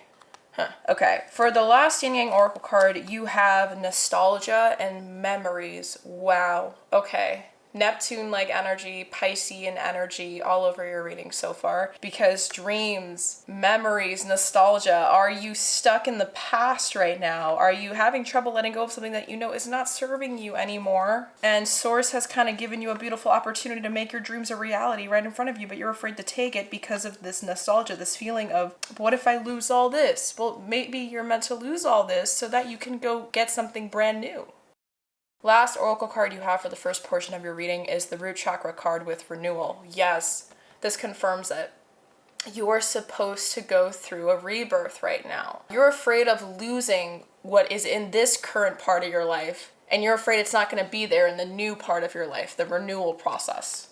I'm going to say something straight up for you. This actually makes so much sense. You got a crown chakra card with the root chakra card. This is the first chakra with the last chakra in the system. You will know for certain if these things that you're afraid of losing are meant for you if they stay. Wouldn't you rather know the truth than just kind of be stuck in some sort of illusion of, what if this is all meant for me and this is all there is, this is all that's the best I can get? That's not true, 100%. There's always better things out there. We're just afraid to acknowledge that for ourselves because we're scared of the unknown. You're terrified of the unknown right now. Hey, you could also be a Cancer. That's another thing coming through. Okay, let us get the tarot cards out because I feel that we need to get some more information out here. I'm very curious to see where this is going to lead us. I'm just moving the oracle cards here set up so we can lay your tarot cards out over here because that's what I did for pile number 1, and I feel like that system has just been working for me so far, so let us do it that way. Let us get the tarot cards out.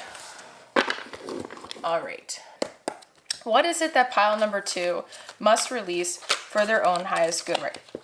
What is it that pile number 2 must release for their own highest good right now?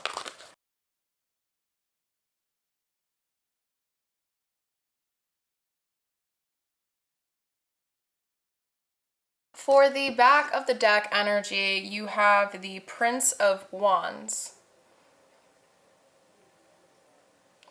There's something that you really want to go take action towards, is there? But you are so scared of doing it. Do you think that you're not going to be able to do it, like accomplish it for yourself? I'm going to place the back of the deck energy over here and let us see how many tarot cards you got. 1, 2, 3, 4, 5, 6, 7, 8, 9, 10. Okay, everyone's been getting 10. Interesting. So, for the very first tarot card you guys have is the Fool card. Wow. A brand new beginning is calling your name. That's what it is. You're scared of taking that first step. Next up, we have the Nine of Pentacles. Wow. Are you scared of being alone? Are you scared of being independent? Some of the people watching this pile, are you guys young kids and you guys are about to go live on your own or something? Like, so I'm hearing like there's a new next step in life that you guys are afraid of taking. Like, why?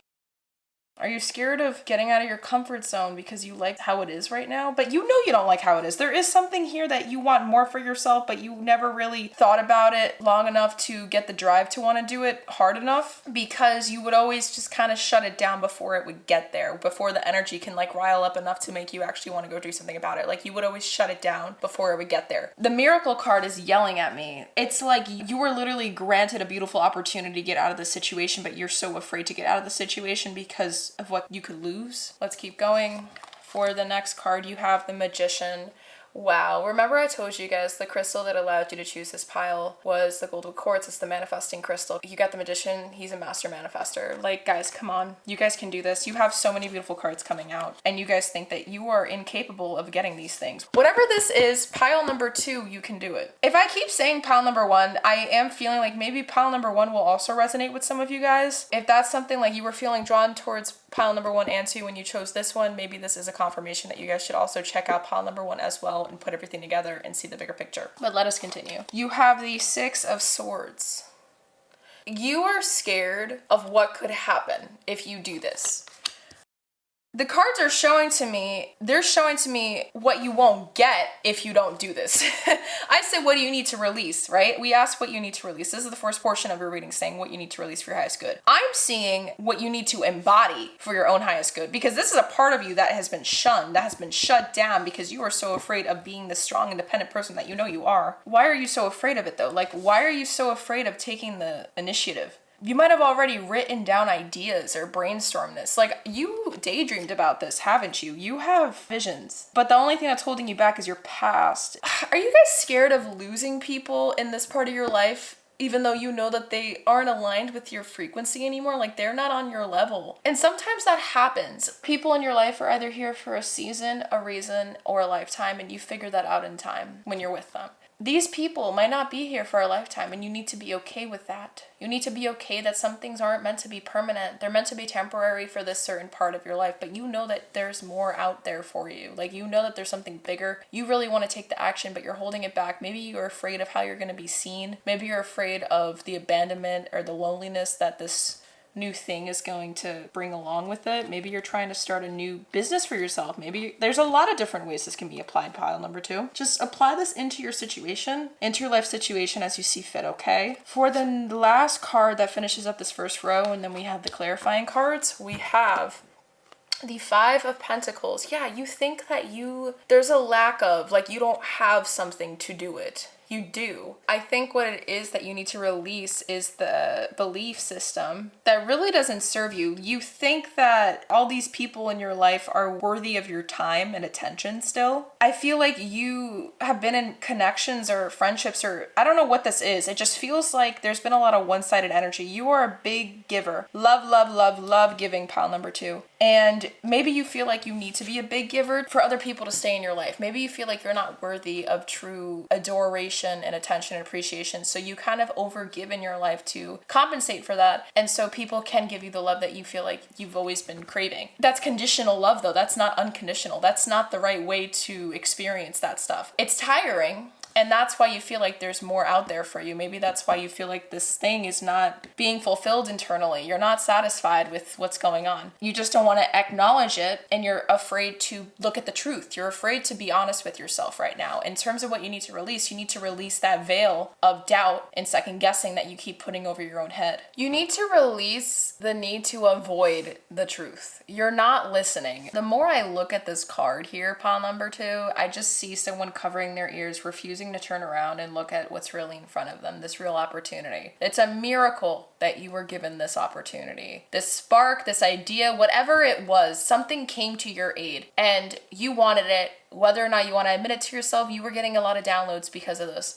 You were given a beautiful opportunity to make this your reality. You have everything you need inside you to make it true. I think you're doubting it. You think that you don't, but you do.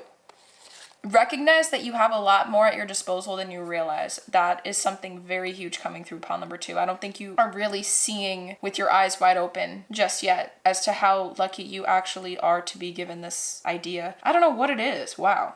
I know they're probably going to receive some backlash in the comments for this. I'm just the channeler, but it is showing to me that there's something you're not seeing is right in front of your face that you can take advantage of right now. Maybe the clarifying cards can show me that, but we are looking at what you need to release. And you need to release this belief of lack of. You don't have enough of whatever. You do. You have what it takes. You got the it factor. I don't know why you're so afraid. Do you think that... I keep looking at this energy of loneliness. I think maybe you're just afraid of being alone in it. Maybe you're afraid of, like, okay, you're a smart person, pile number 2. I feel like there's a part of you that knows that a lot of the people that are in your life right now aren't meant to be there forever. And I think that's why it's hard for you to acknowledge it, because maybe you're not sure if you're going to be able to find people that are just as good as these people energetically for you. You will. You've outgrown them and you know that. Staying in this is just going to make you stay in this feeling of it's not enough, because it won't be. You know that your soul is hungry for more. You got to listen to that call. You are going through a process of renewal and you need to be okay with it. So you got to release that fear of not getting what you're seeking, or what you want doesn't want you back. Like, there's this feeling of isolating yourself from the noise of the truth. Okay, next up, the card clarifying the Fool. We have the 2 of Swords. Yes, the This is clarifying a lot. You are so uncertain. That's what you got to release. You got to release the uncertainty. You need to trust more that these ideas, these epiphanies, this literal feeling, not everyone gets these crazy revelations that maybe you've been feeling. And you need to be grateful that they showed up. They didn't need to show up, but they showed up because your soul knows what you want is so much more than this. Perhaps you're one of the few lucky people that gets to experience a human life. And in this lifetime, you have a lot of downloads because there's something bigger that you know you're meant to do. There's a lot of different ways this reading can be interpreted, pile number 2. So you gotta plug this into your life story in your own way, okay? But continuing here, guys, it literally does just feel as if you're refusing to acknowledge how powerful you really are, because you know that with more power comes more responsibility. Maybe the fear of success is kind of messing with your head and holding you back from taking steps forward. There's a lot of different ways that this can be applied. But from everything here, everyone listening to this, like in terms of what you need to release, I am just seeing you need to release this belief system that you're not enough or you're incapable of doing it or that you don't have the stuff it takes to get there. You do 100%. You're just not looking around you enough. Maybe you're just looking at some of the things right in front of your face and you're not taking that bigger step back, looking at the bigger picture in front of you. And that's where the answers lie. But let me keep going here, okay? So the card clarifying the Knight of Pentacles, we have the Eight of Wands. Maybe some of you guys already did something crazy. Maybe you guys moved. Maybe there's a new beginning. Maybe there's a big step that you guys already took and now you're afraid if it's actually going to work out. Maybe there's a fear that it's not going to work out. You have all these beautiful cards though, pile number 2. Do you guys not understand this? If you're in the middle of some journey that you took a big risk on, you need to continue doing it. That's a huge message coming through, pile number 2. You have so much ability to make these dreams of yours come true. You just need to keep sticking to it and be stubborn, be determined. Act delusional if you need to. It is going to work out for me. Keep telling yourself that because it will, but you need to keep taking the steps, the necessary action. Write this down, do whatever you gotta do. Be proactive, not reactive, okay? That's my mantra right now in life. Be proactive, not reactive. Practice doing that for yourself. That is really going to help rewire your brain to not look at the anxieties first and ignoring everything else around you. Because if you just let the reactiveness, the emotional reactions kind of take over, it's gonna keep you from seeing the miracles around you. Be proactive, not reactive, so you can look at the bigger picture, see what's really there that you can use at your disposal. Oops.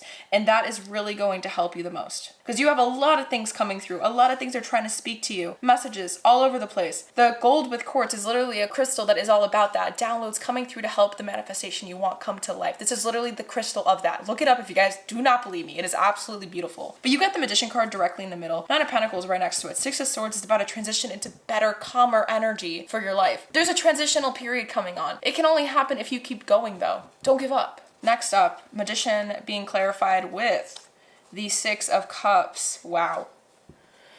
This is something you wanted for yourself heavily. Maybe you daydreamed about it. This is also a card, Six of Cups literally screams nostalgia. So the card here, nostalgia, is really resonating. It's ringing here. You have a lot of sixes as well. So maybe the number 6 may have some importance to you. Maybe look into the 6th house in astrology if you guys aren't familiar with it. But I'm trying to see, why is the 6 of Cups? 6 of Cups. Let's look at the last 2 tarot cards and maybe it will help me be able to put everything together. So for the card clarifying the 6 of Swords, you have the 7 of Swords. And for the very last card here, clarifying the 5 of Pentacles, we have the 8 of Pentacles. Okay, this completely, okay. I now know the story, guys. I'm so happy that I got to get all these cards out before I dived into it. In terms of what you need to release, pile number 2, you need to release this lack of, this self-doubt, this belief that you are not worthy, that you're not going to get it. You are. I know that maybe what you're going through is very scary because there's a lot of unknowns. There's a lot of unfinished business that you have yet to attend and take care of and handle. But the only way you can get those things handled is if you keep going. You can't stop now. This doubt is really holding you down. It's weighing heavily on you and it's slowing down your progress. It's actually reflecting in whatever you're trying to do for yourself right now. So you need to shut it down. You need to believe in yourself more. There is a need for you to just trust in it. Originally, this was a call that you took a risk on. This was something you did take a huge risk on. I'm hearing that a lot of you guys actually might be in it right now. So you are just being called to release the doubt in this because it's only a deception of the truth. Things are actually getting better. Even if you can't see it, things are working in your favor. You have been putting a lot of hard work into this, but you still aren't seeing the opportunities around you. I think maybe something may have triggered this doubt. Something may have happened, a bump in the road, and it scared you horrifically enough to put this illusion over your head again, and now you're not letting yourself see why it had to happen. Maybe something did happen that you don't understand why it did, but it's only meant to help you learn something. So maybe you gotta shift your perspective and see it as a learning lesson in this journey you're going on to help wisen you up, to help you elevate your frequency even more to get to exactly where you're meant to be. There are so many different ways to interpret this, like I said. Regardless of it, this is something that is deceiving you. It is a illusion. It's not real. It's tricking you. It's making you think something that isn't accurate. That anxiety isn't real. I need to really state that importantly. You are doing a really good job right now. You know, your spiritual council is very, very proud of you, pile number 2. The miracle here is showing up because they're trying to remind you of the miracle was for you to actually have this call in the first place. Not everyone has that need to wake up with a passion in their heart. A lot of people shut that down before it can even happen for them, but you never let that dim inside you. You never let that light dim. So be grateful for it and keep rising to the call is what it is. You need to just have more faith in yourself. You need to show up for yourself a lot more right now. The 9 of Pentacles is literally the card of self-sufficiency. So it's about releasing the things that makes you think that you are incapable of embodying that energy right now, because that is what is going to help you. And it's also a card about someone who had to work very, very hard to get to where they're at in terms of success. They learned through their journey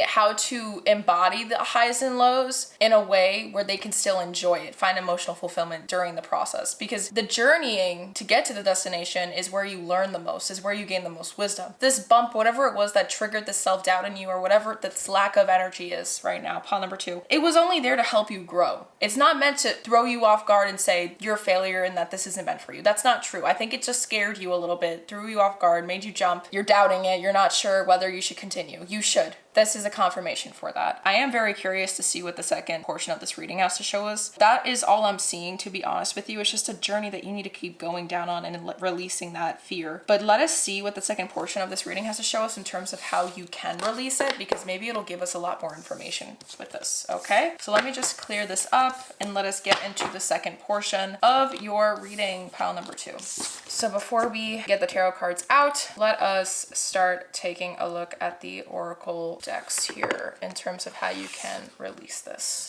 How can pile number 2 release this for their own highest good? How can pile number 2 release this for their own highest good?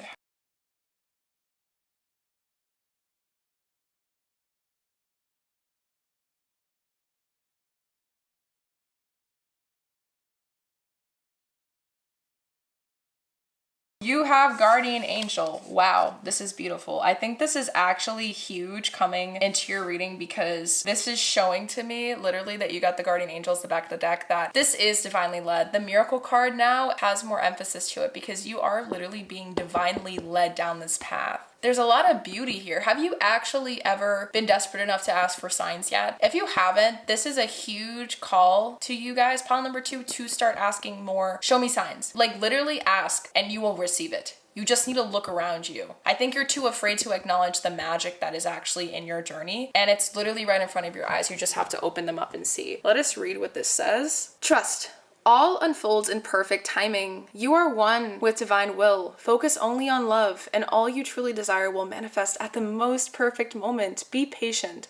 I, your guardian angel, am watching over you. This actually makes sense. Perhaps maybe you guys are just too impatient and you're expecting results like this. And maybe that's why I was explaining that there was a bump in the road and now you're scared that it's not gonna work, but that's not true. You need those bumps to help you grow and wisen up. This journey is helping you level yourself up to align for that thing that you actually are looking for, that's gonna bring you the most emotional fulfillment. But in order to get there, you gotta go through the journey to align with it. Does that make sense? Because this is what this journey is doing for you, pile number 2. Place these oracle cards to the side. Let us get the Sacred Geometry Activation Oracle deck and find out how can pile number 2 release this for their own highest good.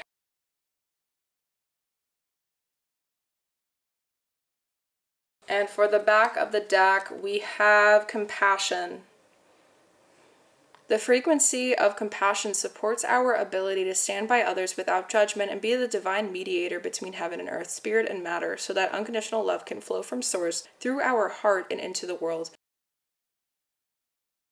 Maybe you're being like really hard on yourself right now, because I'm looking at the number 15, and the 15, I believe in tarot, is ruled by the devil card. So it intrigues me that the number 15 is here, but then we have the compassion card being the number 15. So it's like all those things are negative belief systems. I believe that a lot of the things that you're scared about aren't really, they didn't even happen. They're just in your head with this 15 being here. This is something you need to release. You need to release these self-sabotaging thoughts that are really seriously taking a toll on the progress you can make moving forward. Release them. Trust. Practice this mantra that I've been using as well. You can even say it's hard because it's working. What I mean by this, and I've been telling myself this since day one, it's been really, really impacting my mental health a lot. When things in life are hard that we're trying to do or accomplish for ourselves, whatever it may be, it's hard because you're trying. And if you're trying, it means it's working. So if it's hard, it's working. It means that you're leveling up. Leveling up is supposed to be hard. So it's hard because it's working, because you're literally rewiring your brain to have more resilience for this thing that you find hard now, which maybe in the future you won't find hard later. Keep going. I feel called to look at these cards. I didn't do this with the other pile, so let us look at your oracle cards first. I looked at the tarot cards first, but I feel called to look at these first.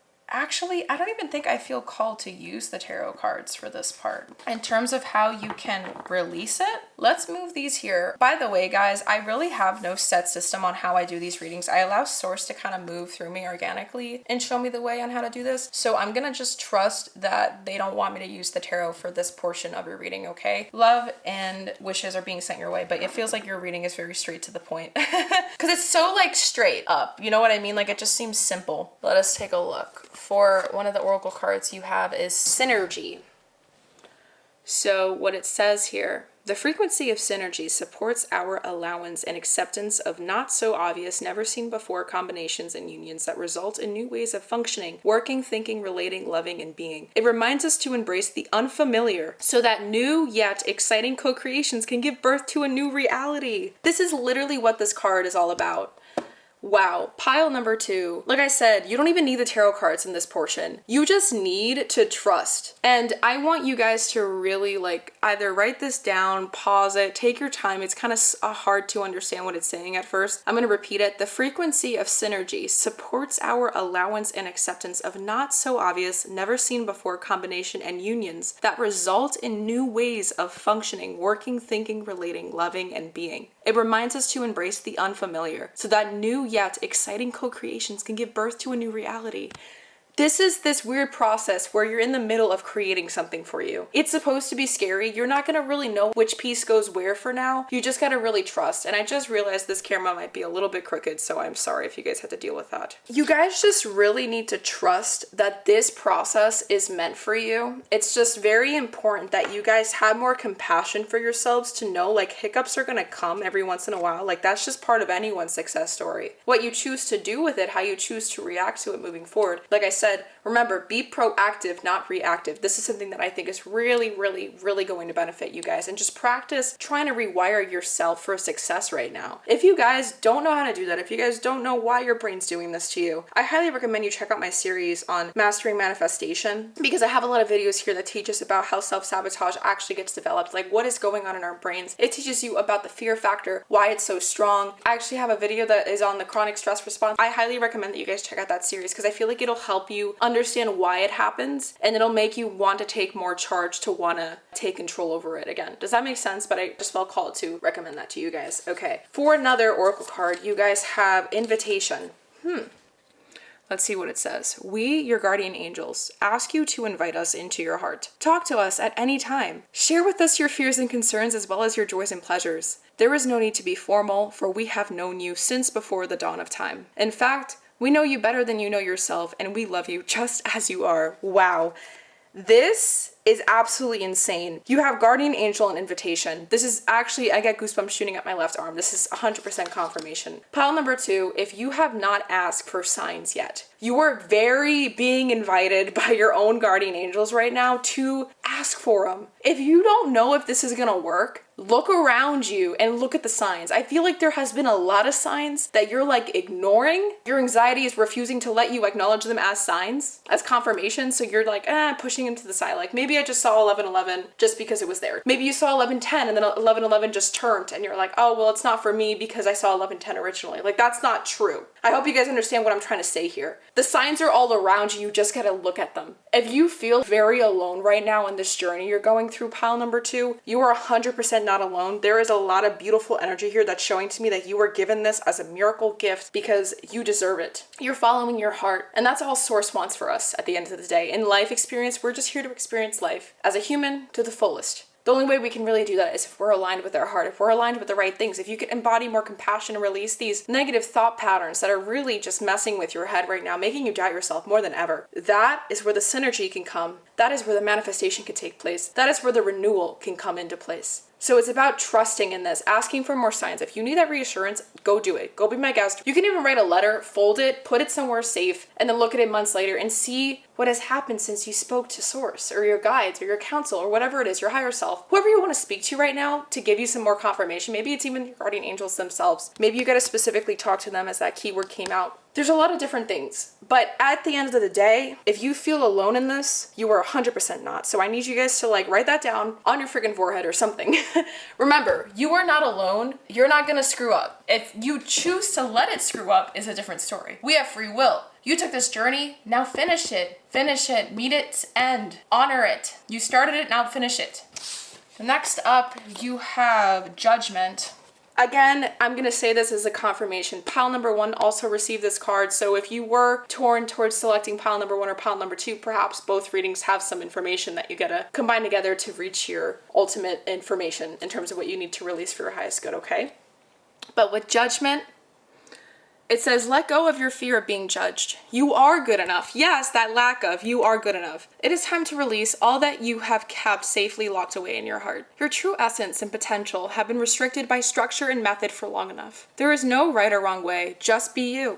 Maybe there was a hiccup that happened. Maybe there was something that you might have done unintentionally that slipped up something and scared you and made you think that you're not good enough for this anymore. Whatever it is, it already went away. I feel like maybe you're just kind of like thinking about it really hard now. Maybe the slip up already happened and now it's just reminiscing in your head and it's messing with you. But you got to come back into reality and remember that it already happened and that you're still standing. Like whatever this was, this slip up was, are you still standing? Are you still breathing? Are you still listening to this video? Are you still here? If the answer is yes, obviously you're still here. Pile number 2, it was not meant to make you fall. You're acting like you fell and it destroyed you. It didn't. You're still here. It's the way you see it. It's your perspective. You gotta shift that. You are still unbeatable. You are still standing. It was not meant to make you fall or crumble. It's just meant to break you down a little bit to help build you up even stronger and back up. You know when you're building a sandcastle, sometimes we gotta get wet sand and add it to the dry sand to make it even a harder structure. I hope you guys built sandcastles growing up, or still do, because I do when I go to the beach. Haha, fun fact about me. You need to, what was the analogy I was trying to say here, guys? Hold on.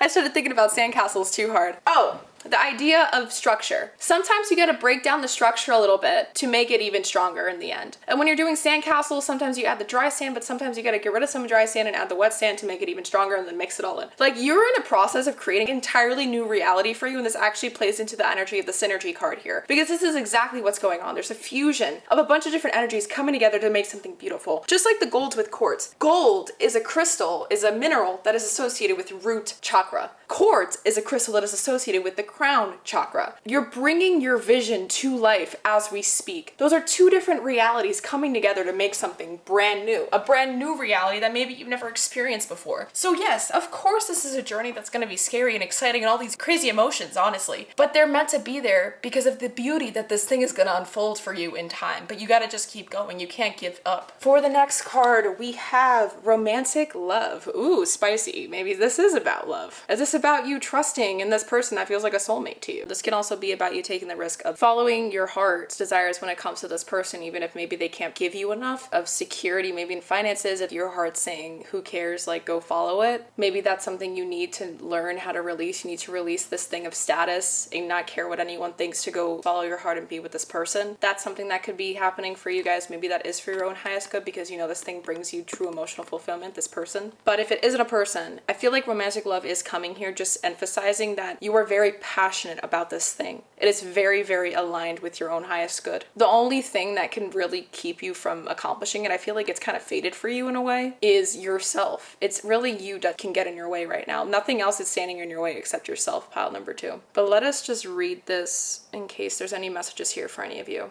The frequency of romantic love supports our journey to feel whole and complete through the experience with and reflection of a conscious lover. So yeah, like I said, it could be a lover if this is about love. Whatever it is, whether it is a person, place, or thing, it is 100% aligned for your own greater good, because this is something that you know your heart wants. And if it's something your heart wants, then you know that it's getting you closer to aligning with the most healed version of yourself, the most inner peace-based version of yourself you can possibly embody, right? The last 2 oracle cards you guys have to finish up your reading is prayer. Yes, literally, guys. Pile number 2, you have been receiving guardian angel, invitation, judgment, prayer. You literally are being asked to ask them. And this is actually a prayer on a card. So let us read this. You could take a screenshot if you feel called to. Pause this if you want to write it down for yourself. And you can even practice saying this to yourself, repeating it. Maybe that's why I felt called to not use tarot in the second portion of your reading. Because it's really as simple as that. You just need to ask for more guidance. Maybe you think you have to go through this journey all alone. Maybe that's the illusion here. The illusion here is that you think you're not connected to your source, to your guides, to your counsel, to your angels, but you actually always have been. And you got to open your eyes up and actually ask for help. Stop trying to think you have to do this all alone. Maybe the Nine of Pentacles was here because it's a card of self-sufficiency. Maybe you think that you need to be independent and you got to prove yourself for something, but that's not true. Like, we always have a counsel. We always have entities always here supporting us unconditionally and lovingly every step of the way. You just need to open your eyes to see it. So again, pause this, screenshot it, do what you got to do, but let us read.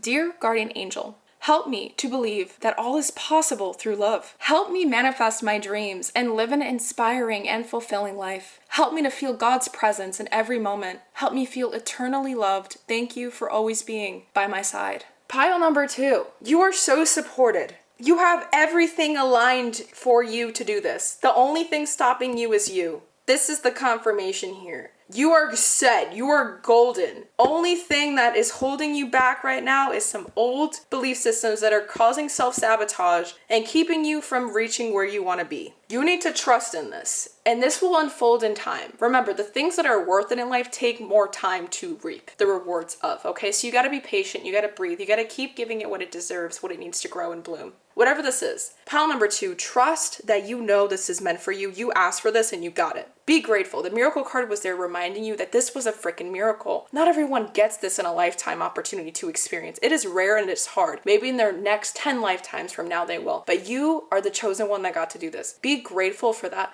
Maybe practicing more gratitude will really benefit you right now. But remember, be proactive, not reactive, and it's hard because it's working. Please practice those things. Those really helped me when I was going through a lot of doubt, where I'm following my own dreams, creating this YouTube channel, like what I'm doing with you guys right now. Yeah, I doubt it all the time. But do I let those doubts take over my life? They exist in everyone's life. Everyone's brain has doubts that they can fill it with and do things with, and intrusive thoughts exist in all of us. Whether or not we decide to allow them to rule our life, dictate our life, or just be there in the background is up to us. We need to have enough compassion. We need to rewire our brains enough to allow those things to just be there. Let them pass every once in a while like clouds. Thank them for trying to protect us, but say, we're good, we got this, and continue moving down our path. That's what you got to practice doing for yourself right now. For the very last oracle card you have to finish up your reading, pile number 2, we have emergence. Beautiful. And if you guys remember, in the first portion, you had the renewal card. Emergence and renewal are basically the same thing. I'm literally picturing you guys as being a lotus flower, like literally coming out of the mud. You are going through a process of being in the mud right now, but you're literally at this point where right before you start to see like the future a little bit more clearly, you're doubting really heavily. Before each petal of the lotus opens, each step before it gets there, there's going to be really heavy doubt that reigns over you. And you need to remind and reassure yourself that it's okay, that it's just in my head, and then I got this. Then a petal will open. Then the next petal before it opens, the doubt's gonna come in. You're gonna say, I'm okay, I got this, and then that petal will open. Does that make sense? You guys are going through a process of unraveling these old belief systems. You're shedding them so that you can rebuild new ones that are actually better fitted for this thing that you're experiencing or you're embarking on or you're enduring or you're trying to embody for yourself or go get for you, because it is a time of renewal. When you're renewing, you're upgrading all these different belief systems. So you gotta shed the old ones that were there. That's what you need to release for your highest good, pile number 2.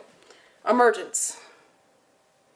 You're in the process of an emergence. For the words of this card, let's get this to focus. We have the frequency of emergence invites us to approach our reality with a childlike attitude of innocence and wonderment, and to watch and celebrate the beauty that unfolds from that place. That, I think, is exactly what the miracle card was about. It's like you're being asked to embody more of a childlike spirit.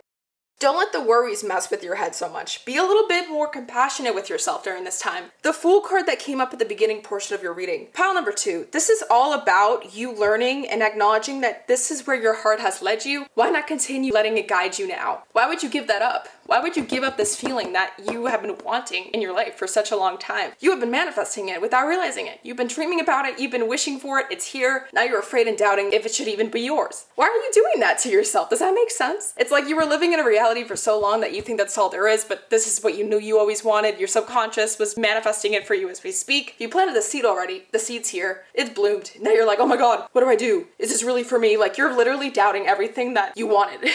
It's just about you getting out of your own way. Really, that's all you can do, and how you can do it. Embodying what I just said. Having more faith. Asking, doing the prayer, looking around you and realizing that you have more support. I feel like those affirmations that I gave you, be proactive, not reactive. It's hard because it's working. All that stuff will help. For some reason, I am feeling very called to send you to my Wisdom Unplugged series, because those are just little, very short, 3 to 7 minute long videos of me just sharing little wisdom nuggets through my own personal experiences in life and healing and all that beautiful stuff. I stretch on a lot of the things that I just shared with you in terms of the be proactive, not reactive. I talk about it's hard because it's working. Like, there's a lot of things in there that I think are going to be like little golden jewels for your journey that you might need some reassurance in, because there is some things that you need to shift your perspective on to help feel safe in this as you continue, because you're stuck in it and you got to continue. Don't disappoint yourself by throwing in the towel now. You're doing everything right. Stop doubting yourself. Just believe that this is meant for you and release that it isn't, because you're the one that created it for yourself in the first place.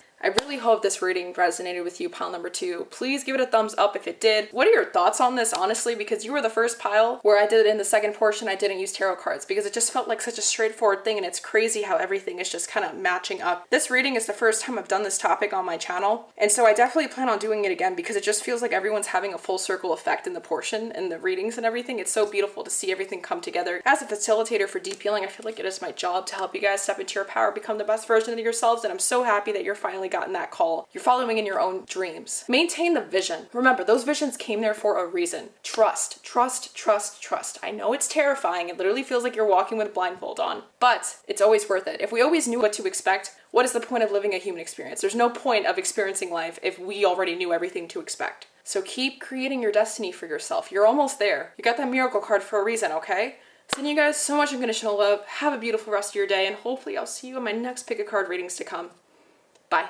Hi, pile number 3. It is Ahimsa here, and if this is the beautiful crystal that helped you select this pile, the lovely red jasper, then this pile is 100% for you when it comes to what it is that you need to release for your own highest good right now. When it comes to this reading and how we're going to do things, it's actually very interesting. I feel like I kind of organically unfolded things in the process for each pile so far, so I'm very curious to see like how we're going to unfold yours. When it comes to the crystal that allowed you to select this pile, this is a crystal of protection. It's a crystal of confidence. It's a crystal of grounded like energy. So think of root chakra energy, think of stability, think of foundation, think of structure. And red jasper, for some reason, when I was looking at this card, I was really meditating on this imagery before I started this video. Pile number 3, it feels as if there is a seriousness in this reading, a very serious, subtle tone to it. A father-like energy. I don't know if you're trying to take leadership of something, but there's also a defensive-like energy to it. I don't know. I'm very curious though, so we're just just gonna place this to the side and get right into the oracle cards. And if you guys weren't in the portion of the video where I dive into how we were gonna organize this whole reading for you guys, don't worry, I will repeat it. We are gonna be looking into one portion and a second portion. So you're gonna have two portions in your reading that we're gonna be diving into. And the first portion that we are going to dive into right now, we're gonna be looking at the what in terms of what it is that you need to release for your highest good right now. And in the second portion, we're gonna be diving into the how in terms of how you can release it for your own highest good. In this first portion, we're gonna be looking at these oracle cards and these two oracle cards at the top, these decks. We're gonna be shuffling them in live action in terms of the second portion of your reading. And we're gonna dive into the tarot after we get a look at all these oracle cards first, okay? Depending on whether or not I will use tarot in the second portion in terms of how you can release it, it depends. Pile number one I did, pile number two I didn't. I don't know. I'm letting source really just be organic with this process because I don't think there's any right or wrong way to do a reading. It's about listening to your intuition and seeing how it goes, flowing with it, trusting in the process. I want everything to be as organic as possible for you guys so you guys know that there is no BS when it comes to how this reading is being interpreted for you, okay? So let us take a look. This card feels called to come out first. For a chakra healing oracle card, you have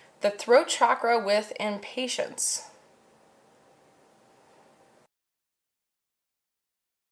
So are you getting stressed out? Is that what I was feeling? A weird heavy energy to this card? There's a stress. You're stressed out because you don't know how to let things unfold the way they're meant to. It feels like there's a need to want to control something. This guy is pulling on the string of this imagery right here as if he's trying to control.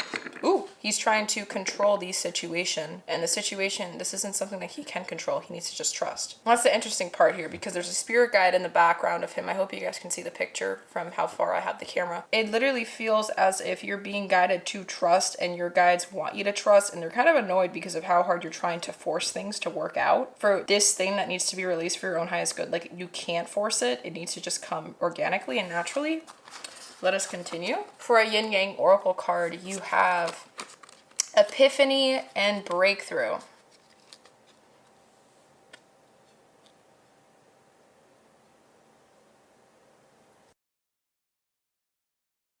Was there a wake-up call to something? Let us continue. You have sun, strength, and empowerment. Red Jasper is literally yelling in this card. Sun, strength, and empowerment. This is similar imagery here with the sun setting.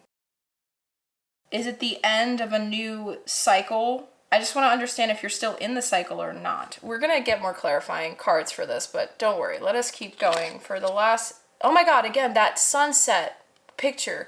There's... All these cards are different images, and that's why I'm surprised. Like, you literally have sunset, sunset, sunset, and each card of all the yin-yang oracle cards you got. Wow. You have past, lack, and suffering.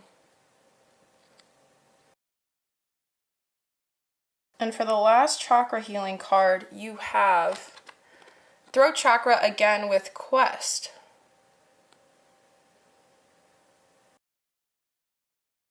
Is there something that you feel called to take action to go do, but you don't know if it's the right time to do it? Like, you don't know if you can trust it? Like, I'm feeling like there's a wary energy here, like a cautious energy. Like, you're trying to protect yourself. You're trying to make sure that you're safe before you do it or do this, whatever this is. This is, yeah, I'm definitely going to need the tarot cards for this because this, it just feels like there's a new beginning in store for you, 100%. But in order for the new beginning to take place, you need to let go of the chapter you're in now. And this new chapter is going to give you the clarity that you need to continue down your path in life. Perhaps where you're at, you've been trying to force things to work out to keep yourself in this chapter for longer, but you know this chapter isn't serving you. So you need to acknowledge that this is happening for your own greater good. Maybe this is something that you've been experiencing that is making you think that you're not as strong as you actually are, and this new chapter is going to help you realize that. Red Jasper is a card, a crystal of like regeneration in a way. Like, it's a card that, I keep saying card because it's a card, but it's actually a crystal. You guys know what I'm saying. It's a crystal that literally is all about regenerating your core values. I feel like when I think of Jasper, I think of earth. And when I think of earth, I think of stability, groundedness, the things that have to do with our foundation and structure of what makes us us. Red Jasper, I feel like, is here because you're trying to honor your values, or maybe the Jasper is here telling you to honor your values more and you're afraid of honoring them because you know that where you're at now isn't aligned with the red jasper like energy of what you're trying to embody, like what you actually seek, what you want. I hope this is making sense. Let us continue just to see where this is going to lead us, because I am curious to see if the tarot cards give us a different story, because I really want to make sure that I can give you guys as many possible different scenarios. But at the same time, I'm only one person, okay? So pile number 3, please take everything I share with you and apply it into your life situation, the specific thing you're going through. Apply everything I share into that as you see fit. You need to fill in the blanks of your own life situation, okay? I cannot for the life of me do that for you through a camera. How many people watch this? Everyone is going through a completely different life scenario. There's 1,000 different possibilities to experience life. So everything I'm about to share, apply it into your life as you see fit, okay? That's the last time I'm going to say this, and let us take a look at your tarot cards. So what is it that pile number 3 needs to release for their own highest good right now? What is it that pile number 3 must release for their own highest good right now?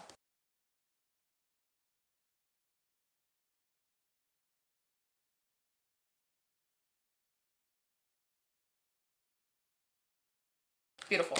So the back of the deck energy, wow, is the 10 of Pentacles. This is so beautiful. Why are you guys so scared? Pile number 3, did something in your past happen that hurt you very... Okay, now this is all making sense. See, I'm so happy I shuffled. Yay.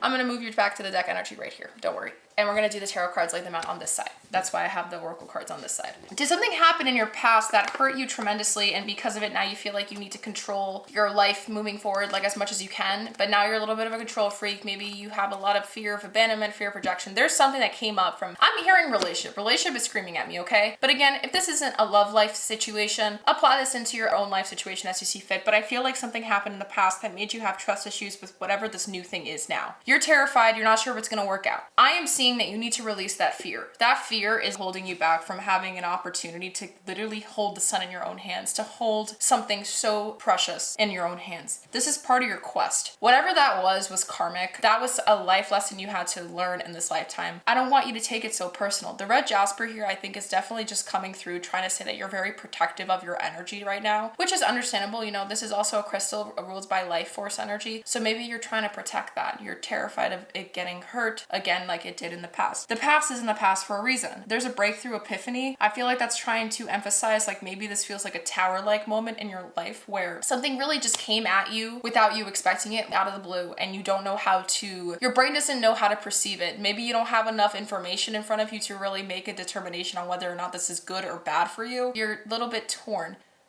Okay, let's continue. Let us take a look and see. So you have 1, 2, 3, 4, 5, 6, 7, 8, 9, 10, 11. You have 11 cards. This card is sticking out. I think it's your significator card. Funny enough, everyone has been getting 10, so maybe the number 10, it's about a completion cycle. I think everyone's literally about to end a cycle in their life and they're starting a new one. That's so funny. So far, all these piles, there's been something to do with cycles and new beginnings. So I'm so happy. I'm so happy I get to do this stuff for you guys. Yay! For the significator card, that's really the overall energy, the underlying theme that has to do with what it is you need to release. You have the Empress card. Wow. That is literally so beautiful. The fact that you have the back of the deck energy is the 10 of Pentacles, and the significator card for this first portion of your reading in terms of what you need to release is the Empress. It's literally speaking that you need to release anything that's holding this Empress energy within you back from trusting.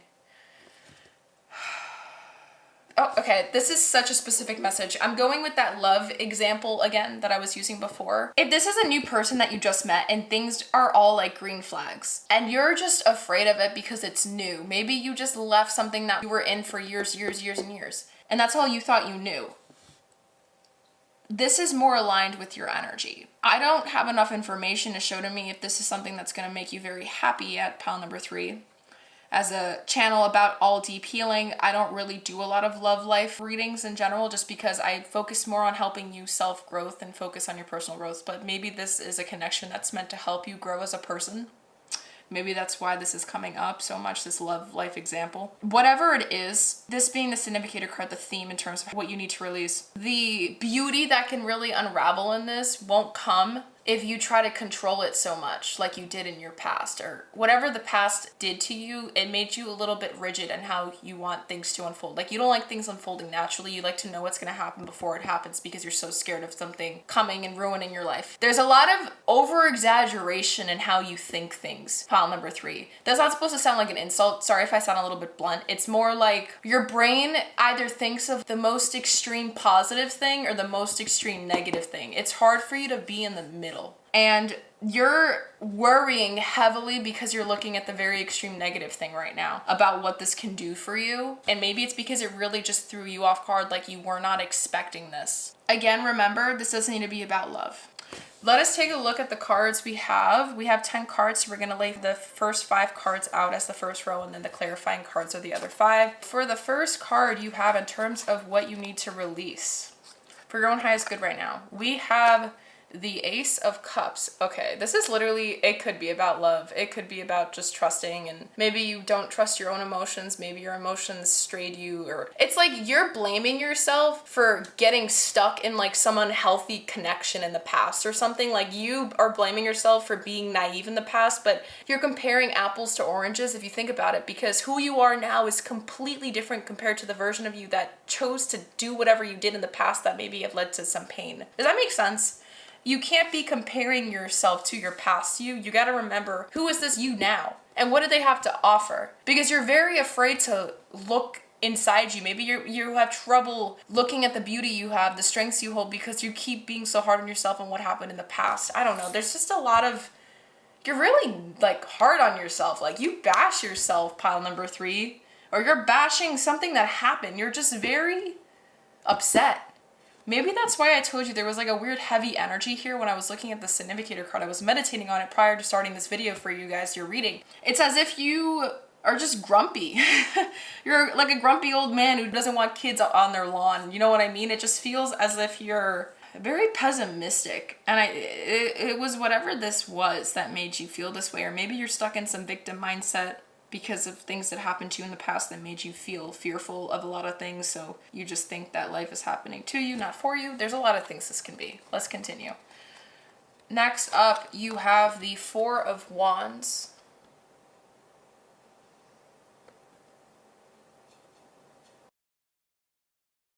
Third card, you have the 5 of Wands.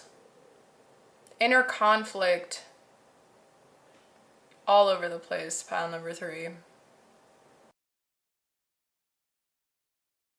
Yes, literally this card depiction looks like she's grabbing onto something, like holding it close to her chest. This is the energy of red jasper in a way. You're trying with all your might to protect something pure inside you. I think you're terrified of getting hurt, to be honest. You're maybe afraid of vulnerability right now. And maybe you actually have this need to kind of attack things around you because you don't know if they're there to love you or to hurt you. Maybe you think everyone's out to get you. Maybe you think that everyone is just bad because of what happened to you in your past. I don't know. There's just something about wanting to protect something so precious about what makes you you, pile number 3. And you are so scared of getting hurt. You are so scared of something ripping that part of you or shattering that part of you. You're scared of losing that part of you. You don't know. Maybe you think that one more heartbreak, you just can't take it anymore. You're like giving your power away too easily to these things.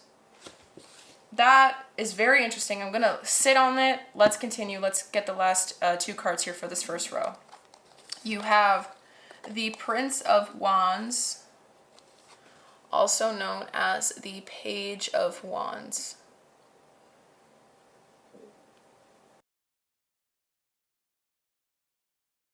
Lastly, for this first row, you have the King of Swords.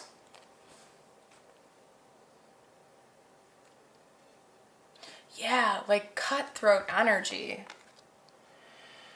Pile number 3, you need to release this defensiveness, honestly. You're very hostile right now and a little bit passive aggressive because you're trying to protect yourself, but you also know you're not a mean person, so you're not like fully aggressive, but you're also not passive because you're just afraid. Like you're in this weird uneasy energy of trying to protect yourself, and it's pushing away opportunities that is going to help you level up even more, ascend even more. I'm hearing like you're in this process of ascension right now, actually. This is interesting. I didn't hear this for any of the other piles, but for you guys, pile number 3, it literally feels like you're in this process of ascension. And the ascension process can't happen if you keep trying to push everything out in your life that you think might harm you. Your spiritual counsel, everything is trying to get you to the Ten of Pentacles energy, like this long-term happiness, this thing that's stable and fulfilling and self-sufficient. Like it's just there. It can take care of you. It's going to feel good.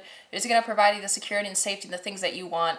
But you're trying to protect. You're protecting yourself for the wrong reasons right now, pile number 3. You're protecting yourself because you're afraid of getting hurt, but you know that all these things are leading you to where you want what you want at the end of the day. The more you push back on them because of a fear of getting hurt, a fear of seeing things and getting what you really want in the end of it, pile number 3, you're just hurting yourself.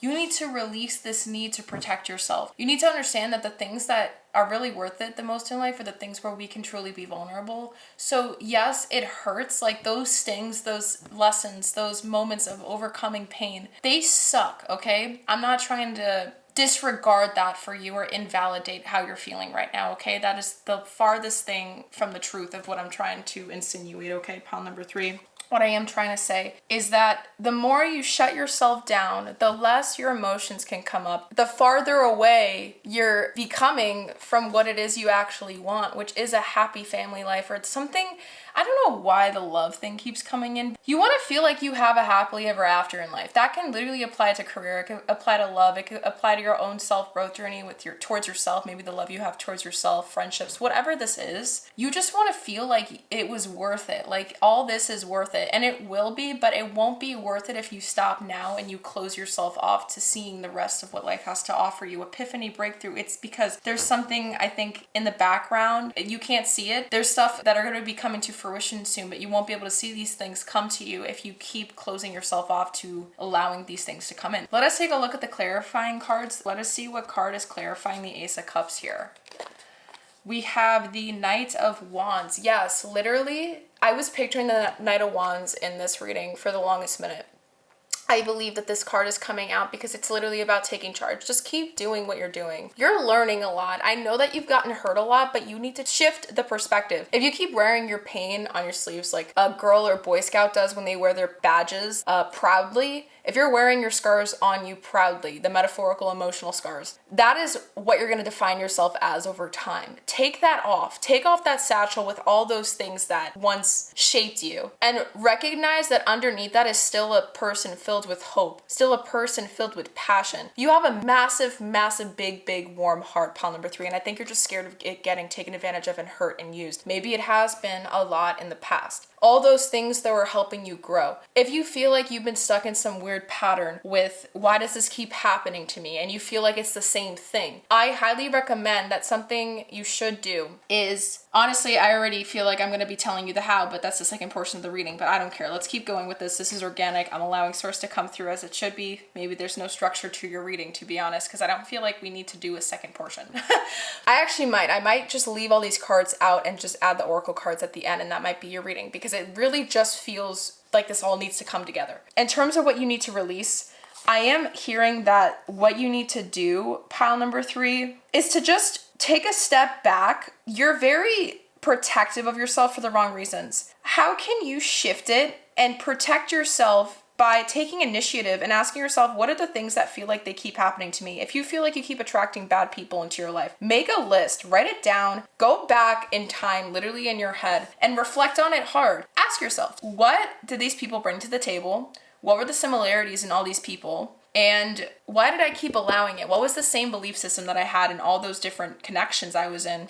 I'm using the love life example, sorry. That's what keeps coming into my head. What did all these people have in common? What did they teach me? What were the lesson similarities in all these things? And what is source trying to make me release? Why do they keep giving me the same energy in terms of a person coming into my life? If that's the case for you, pile number 3, you need to reflect on that and be straight up with yourself, because maybe you're the one that's attracting it. If you want somebody who's open, you need to be open. If you want somebody who's open to love, maybe you've been caught in a lot of friends with benefit situations where you wanted something real and long term, and they didn't want that, because maybe initially when you guys first met, you were the emotionally unavailable person doing it with them, but then emotions started getting created in the midst of it, and now it's like, oh crap, I actually want this. Maybe that's where there's an epiphany here. Maybe that breakthrough happened because you're realizing that you actually want more than what you thought you wanted originally, and now this is kind of scary because you don't know what to expect. There is a big fear of a vulnerability just ringing through here, and that's really what it is you need to release. I honestly don't even feel like I need to get these cards out, but let us continue. Maybe it'll give us some more information. A card clarifying the Four of Wands here.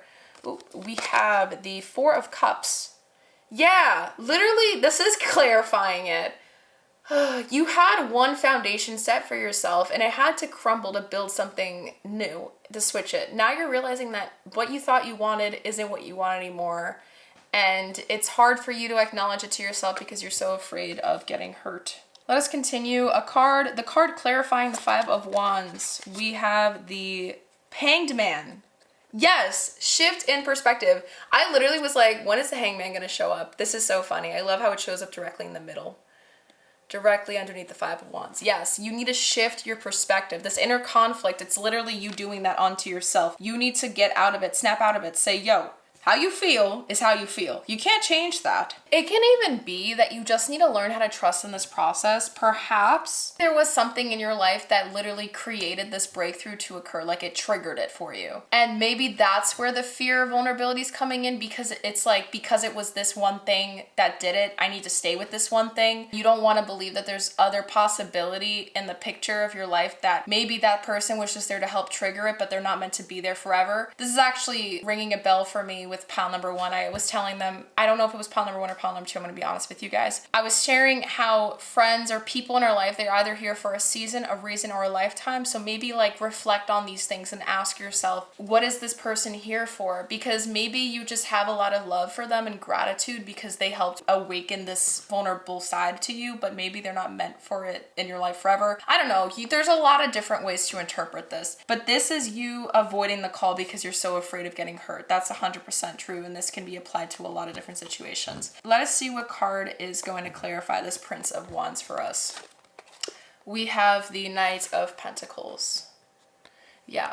Okay, so this is cool. I love that this came up because we have the Knight of Wands at the front with the Ace of Cups, but then directly beneath the Prince of Wands, we have the Knight of Pentacles, which is the slowest moving knights in tarot. This is showing to me that in terms of your feelings, embrace them. This is literally what this is saying. But what you need to release is the rigidity you have so you can embrace the feelings a little bit more. Be okay with the vulnerability being there. And how you can do it. Yes, literally, like I said, it literally doesn't feel like I have to split this up into two separate portions. It feels like they're giving me on how you can release it right now in this one portion as a whole. So I love this for you because that just means you guys get your answer and your clarity a lot quicker. Yay! Yay, this is awesome. Yay, yay, yay. I am hearing that you need to release it by implementing baby steps. So what that means, let yourself take the lead.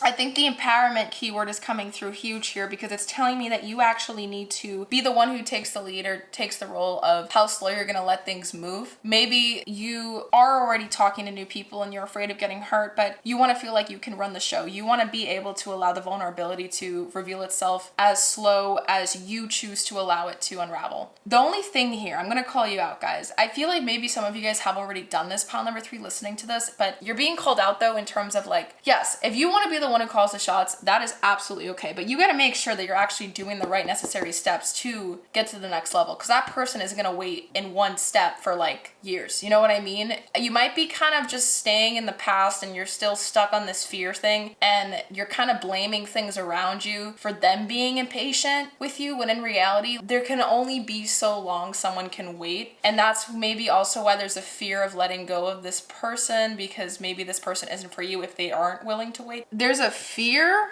It's a fear for the right reasons though, but there's something here that can give you something phenomenal if you are more vulnerable and if you take those steps forward and stop just saying it. Like, you're just saying it, but you're not doing it. Like, you gotta walk the walk and talk the talk. You can't just talk the talk and not walk the walk. You know what I mean? For the last card that is clarifying this King of Swords, we have the High Priestess. Yes. Okay, so in terms of the how, I feel like a lot of you guys maybe said how, and that's why we got the High Priestess here. Beneath the King of Swords, you already know how you can start taking these steps. You have already implemented some of these steps. I feel like you are a person who is very about empowerment and life, and you want everyone to learn how to love themselves. Like, you're a very headstrong person, pile number 3. But sometimes you think that this is the way, like you see it as a law, like a way to live, you see that as a law. Like if you break the law, you're screwed. That kind of goes against the energy of the High Priestess, because the High Priestess is about letting things flow, and if there's crazy detours, if there's weird changes and loops in the journey, that's okay. We just gotta trust it. We gotta believe that our gut is taking us there for a good reason. Or not our gut, but like our intuition, our soul, our higher self. It seems as if you already know what you need to do. You're just stalling because you're terrified of getting hurt. And this thing can bring a lot of abundance into your life if you allowed it in, but you're trying to really protect yourself. The Four of Cups and the Four of Wands are like two completely different energies. This is a card of celebration. This is a card of someone going within and introspection and rest. Maybe you're afraid to experience true happiness because once you experience it, you know you can get hurt. Maybe there's a fear of being intimate. Maybe there's a fear of letting happiness fill you, because once you're happy, you get emotionally attached. And once you get emotionally attached, you can get heartbroken just like that. But the thing with those things, pile number 3, most of you guys watching, the fact that we have this here, I know you guys have gotten your heart broken, whether it was through an endeavor, a goal, a plan you had for yourself, maybe a friend betrayed you, love, whatever this is, you have gotten, or a parent, whatever, you have gotten your heart broken at one point. But you're still alive, right? You're still breathing. So what makes you think getting your heart broken again will screw you up? It won't. What I am saying is that you get the Ten of Pentacles as the back of the deck energy, literally stating that you are going to get to that thing you want. But it's only if you continue chugging along and you don't close yourself off to that possibility. I'm so curious to see what the final oracle cards we have for the second portion of your reading has in store. So let us definitely take a look to see any other messages you need in terms of how you can release this. I feel like I shared everything I can from what I extracted from the tarot cards. So let us start taking a look at these oracle cards now. So we have my Guardian Angel Oracle deck along with my Sacred Geometry activation cards. That's exactly what we're going to be looking into. So let us take a look at that. So how can pile number 3 release this for their own highest good?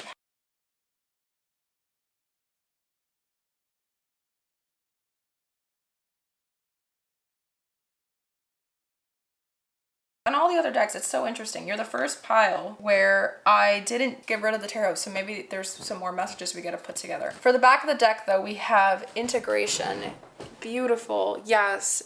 The teachings, whatever you learned from your past and these things that hurt you so bad. There's a lot of lessons there that you haven't unraveled for yourself. So like I said, make a list and ask yourself, where's the patterns? You need to be more curious. How we try to learn about somebody we just met, you need to be just as curious with yourself and make it more of a self-discovery journey. Because you are going through some sort of self-discovery journey, and I think the more you learn how to have self-assurance in yourself, that's what's going to help you lower this guard of this fear of being vulnerable as well. But what it says, the frequency of integration supports our embrace of every aspect of ourselves, allowing what we perceive as positive and what we perceive as negative to harmonize in a balanced symphony of life. You're so afraid of allowing the emotional side of you come in, but that's also what makes you human. So when you shut that down, pile number 3, you're keeping yourself from having those happily ever after endings. You're not letting yourself have that if you shut down the emotions. It's kind of like when someone's trying to work out at the gym and they're trying to look good and they're like, I want to burn fat in here in this part of my body, but I don't want the fat to get lost here. That's just not scientifically accurate. You can't just get rid of fat in one area and just focus on that and make it look slim and then keep the fat there. Like, that's not how it works. We're gonna lose weight, and when we lose weight, fat will get lost in all areas, distributed. You might lose fat in the areas you don't want to lose fat in, and then the areas where you want to lose fat in will stay. You know what I mean? Like, sometimes we can't control those things. And when it comes to trying to shut down one part of your personality so that you can get this, what makes you think you can get this emotional fulfillment if you're shutting off the emotional side of you? You know what I mean? Does that make sense, pile number 3? Because that's what they want me to call you out on.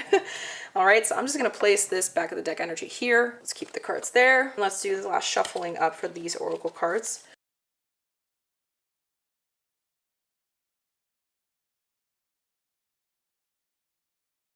For the back of the deck energy, trying to make these straight. That's the only thing when it comes to these heart-shaped cards. They are so difficult to keep straight. We have Star Oh, this is so cute.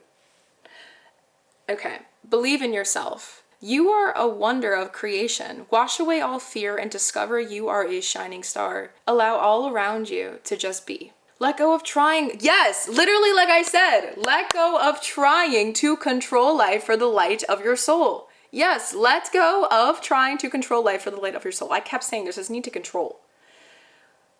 Okay, sorry.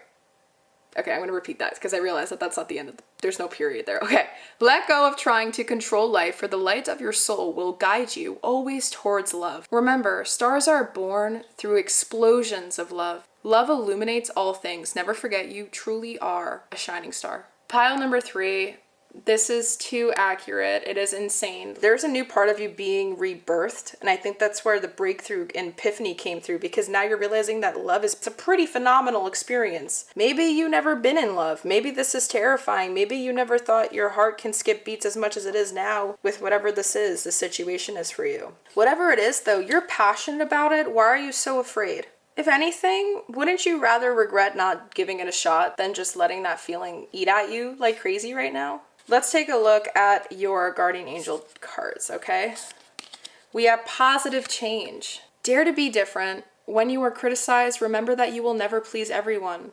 Many brilliant and gifted individuals were not fully appreciated or understood in their own lifetime, yet it is often they who have sown the seeds of change. I believe that this card came here because it is trying to tell you that this is good. What you're so scared of happening and getting hurt about, this is actually something that's good. It's for your own greater good. In terms of how you can release it is just by shifting your perspective on it. I think the way you can do that though is by turning the script on its head of your past and start seeing this more as a light at the end of the tunnel type of thing. This pain, the suffering of the past and lack, this card, that's how you're seeing your past. You're seeing everything that you went through your life experience as horrific, horrible tragedies. You need to shift it. You need to say, what did you learn? What did you gain? What are the benefits to what I just went through? When we tell our kids our crazy life epic stories, we talk about the parts where the blood, sweat, and tears were. This was blood, sweat, and tears for you. Honor it as such and validate that you learned a lot from that, instead of seeing it as something that has just hit you in the face continuously and making you lock away your heart forever. Instead, see it as something where you can grow. This is helping you align more and more and more. You know, maybe karma kind of messed with you every once in a while, but that happens to everybody. This is a lesson, you learned it, but let it be the lesson learned now. Don't let it keep replaying. I fear that if you don't listen to everything I'm sharing to you right now, pile number 3, this might keep happening to you, and karmic cycles suck, so I don't want you guys to still be in it. Try to grow from this. Try to learn the lessons, do what I said, write down the list of things that happened in your last disasters or the things that caused so much pain. What are those traumatic memories that you remember the most of that keep ringing in your head, that keep making you want to lock your heart away and keep it ice cold and stone cold? Ask yourself those things and then find the pattern. Where do you think some fears could be showing up because of it? Why is the fear there? Find the root source. You can do this. We can initiate these things for ourselves. Sometimes we don't need someone else to tell us what it is. At the end of the day, you know yourself better than anyone else, pile number 3. You need to show up for you right now. And that is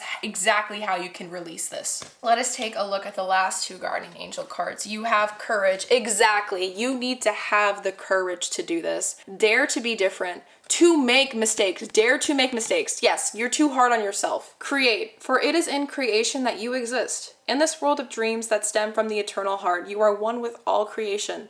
All is possible. Go forth and be true to yourself, for it is only through being true to you that you can be true to others. Yes, in the past, I think you gotten hurt because you were trying to protect yourself. You didn't show your full colors to anyone around you because you were so scared of getting hurt. I really feel like a lot of you guys were like in a life where you just didn't really care what you did. You didn't care the repercussions of your actions and how they hurt other people around you, but now that's changing. There's just something about your belief in life is changing. Your morals are changing. This is all part of your life experience journey, and the more you deny it, the harder this life experience will be for you. Because it really just feels like you need to reflect on what has led you to this point. Be honest with yourself. That is where a giant spiritual revelation will happen. That is how you can make sure that those things don't happen anymore moving forward. You just got to take like the necessary, actual, real, tangible steps towards it. So that could be setting boundaries. One thing that I tried to refuse to have any more karmic relationships. This actually worked for me, so maybe this might help you guys if you guys are going through some sort of relationship struggle issue thing. I made a list of boundaries, so I wrote down personal boundaries, financial boundaries, I'm trying to remember what else I put, like friend boundaries or what you want like in a person boundaries, things that are just hard for you to accept.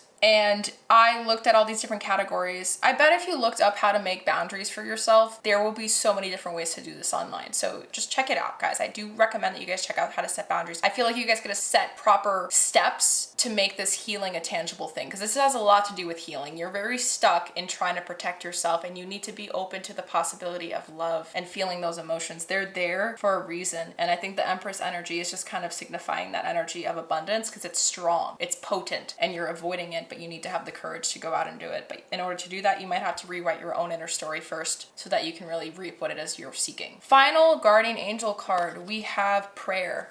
Ooh, beautiful. So maybe in case you're feeling alone, maybe you feel isolated, maybe you don't really know how else to do this. Maybe this is a call for you to go out and do some more research for yourself on this. I'm also going to use this as an opportunity for you guys to check out my video on the root chakra. I highly recommend you do. The reason why I'm saying that is I am doing a deep dive into the root chakra right now. And the root chakra, I feel like will be a chakra that can really benefit you because, well, one, the red jasper, that was the crystal that helped you choose this pile. That's literally the color of the root chakra. So maybe there's a need to reconnect to your roots, the things, your past literally is what the root chakra is all about. What makes you you. You need to reflect on them and reclaim them. Guys, go check out the video. I really feel like it will benefit you, some of you guys, pile number 3 listening to this, because it just feels like you need some reassurance that what this is isn't your forever. But you need to honor it and thank it for what it's taught you. And you haven't done that yet. You just kind of wear it on you and be ashamed of it and be mad about it. And you kind of throw the cold shoulder at it when in reality you have to revisit those things to thank them, appreciate them for leading you up to this point where now you have this ability to feel love and explore that new part of you a little bit more. With that integration, like you're integrating a completely new essence of what makes you you, and you shouldn't be scared of it, but instead embrace the newness that this thing brings into your life. You know what I mean? With prayer, it does say, so maybe you guys might feel called to pause here, screenshot this, write it down, do what you gotta do. This is actually a prayer that you can use for yourself moving forward if this is something you feel called to use. I will read it. Dear guardian angel, help me dissolve past guilt or regret. Help me to see that all is always in perfect and divine order. Help me to let go of the fear that I project on my future. Help me to live fully within each precious moment and feel your eternal love within and around me. Help me to realize and fulfill my true potential. Thank you. That is beautiful. Help me to let go of the fear that I project on my future. Help me see that all is always in perfect and divine order. Yes, like, pile number 3, you are so negative. Stop being so negative. You're literally like a negative Nancy.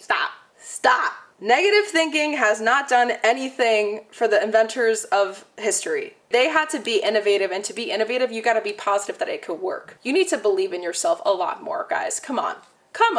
Have the courage. You can do this, pile number 3. I'm just frustrated at this point because you guys have literally just been sapping around about this and expecting results. Like you're expecting something different, but it's like the definition of insanity is doing the same thing over and over again and expecting a different result. Like, come on, wake up.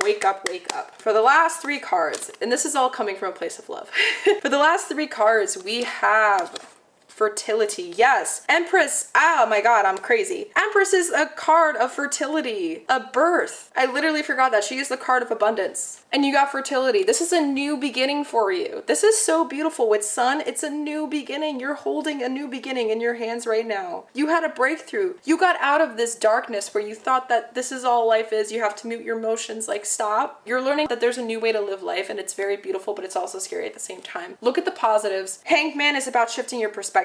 That's really all you can do right now, right? Fertility, it says, the frequency of fertility invites us to be more open, more courageous, more creative, and more joyful than we were before. Yes, like I said, you guys are negative Nancy's and you need to be more positive. It activates the potential for something beautiful to grow from our consciousness into a new and grander expression of ourselves. 100%. I think you're learning more about yourself. This is so beautiful.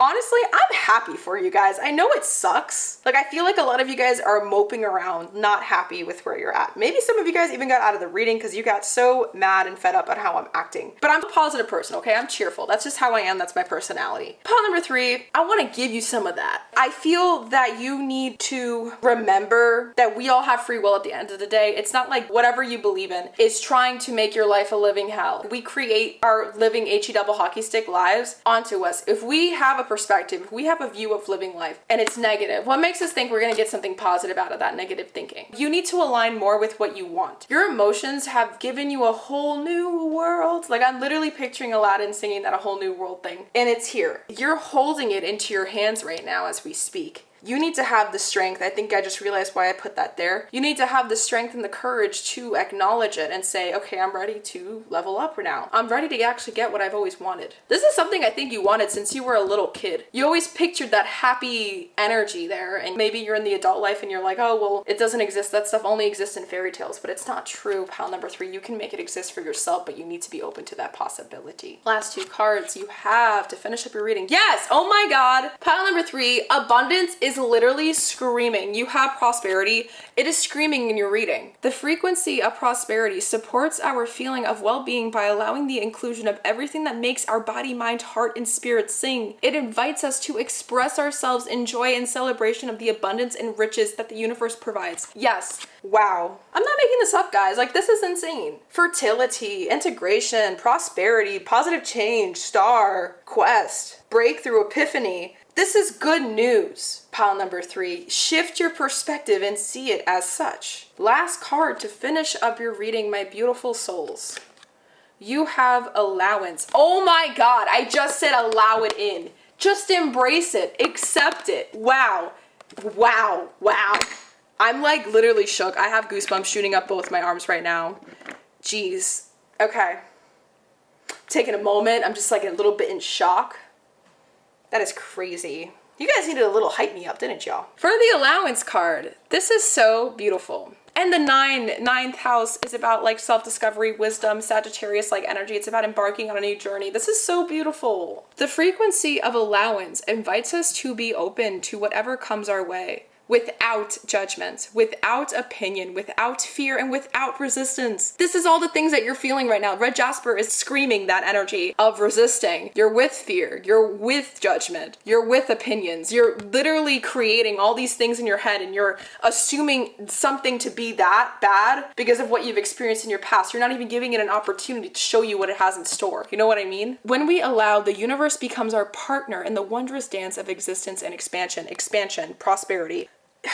Pile number 3, you have nothing to be afraid of. If anything, you should be afraid of you messing things up for yourself because of how paranoid you are. You gotta look at your past. Like I said, everything I shared, all this stuff was golden. I honestly would recommend that you guys rewind this video if there were some things that you missed in this reading that you think are important, because I really did list out a lot of things you guys can do to work with this energy. I want you guys to really just take it 100% because it seems very important. Don't miss this opportunity. That's really all I can say, because when you gotta release it, it's just you releasing that hold you have on your heart. You are so scared of someone making you lose this or you losing it. It's not going to get lost unless you let it get lost. You get to control that. Stop letting people have this much power over you. You're thinking that these people made you lose a piece of you, but they didn't. You let go of that piece of you willingly and unconsciously when you left them or they left you, or whatever this was that you've gotten hurt about many times in your past, the patterns, whatever it is, these cycles. You've lost pieces of yourself because they had to shed, they had to die off of you. You're growing, you're metamorphosizing. This is all supposed to be uncomfortable, but it's only for your greater good. So you need to trust that this happily ever after is in store for you, but you need to believe in it. I really feel like it's coming to life as we speak. You got the Empress, you got fertility, you got prosperity. Like, come on, positive change star. Come on, guys, believe in it and it will happen. And just trust in the process, make that list, make the boundaries, just do what you can do, make those tangible real life steps to apply this into your life. I really hope that this reading resonated with you. Give it a thumbs up if it resonated. Subscribe to the channel if you want to see more pick a card readings like this that has to do with your personal growth and your journey to self-development and empowerment, okay? Bye. Hello, beautiful souls. It is Ahimsa here, and if you used or chose this beautiful crystal known as the Amulet Stone to select this pile, then you already know that this reading is 100% for you in terms of what you need to release for your own highest good as of right now. I am going to just adjust the lighting here just because I realize that there is a really bad shadow being casted on my cards. So just give me one moment. All right, that is so much better. Okay, perfect. I am so excited to be diving into your reading today because we're basically going to get to look into exactly what it is you need to release right now for your own good, for your highest good of the greater good in general, for you to align and ascend, and for you to be in the most healed version of yourself. And any area in life that you're trying to level up in, this is the reading that will help you get there, because it's going to be calling you out pretty heavy. I feel like there's been an ongoing theme in this reading so far where everyone is ending one cycle and starting a new one, and in order to start it, they have to release something specific. So I am curious to see what is in store for your final pile. I love pile number 4s. You guys are my favorites. I had a plan on how I wanted to do this reading for this topic in general, but I noticed that with every single pile I've done, there's always been some sort of little twist that's been going on. So I'm just gonna let things flow. I allow source to channel through me exactly how they want me to do the readings and stuff. So I kind of just trust in that. I never second guess myself in these things. It was supposed to be 2 separate portions to your reading to figure out what it is you need to release and then how you can release it. But for example, in pile number 3, we just did one big portion and it gave me the what and the how in one. So, you know, I feel like I can't really plan for these things. I just gotta let them flow in the slide, okay? With that being said, let us try to find out and see what it is exactly you need to release first. And we're gonna be doing that by starting with looking at the oracle cards we have for you in this first portion, okay? And then these 2 oracle cards at the top we're gonna be using to find out the how in terms of how you can release it, but that is after this. When it comes to your stone that you use to help you choose this pile, amulet stone is associated with travel, protection, guidance, and integration. It can even be like maybe the theme of this reading might have something to do with leaving a place or traveling somewhere else or starting anew, moving. Maybe you're feeling called to go on some sort of self-discovery journey. Whatever it is, we're gonna get to the bottom of it, because remember, there's also a bunch of other things that amulet stones are known for. I am very curious to see what else is going to unravel. With that being said, let us get into your reading by starting with a chakra healing card to see. For the first chakra card, you have the 3rd eye chakra with faith.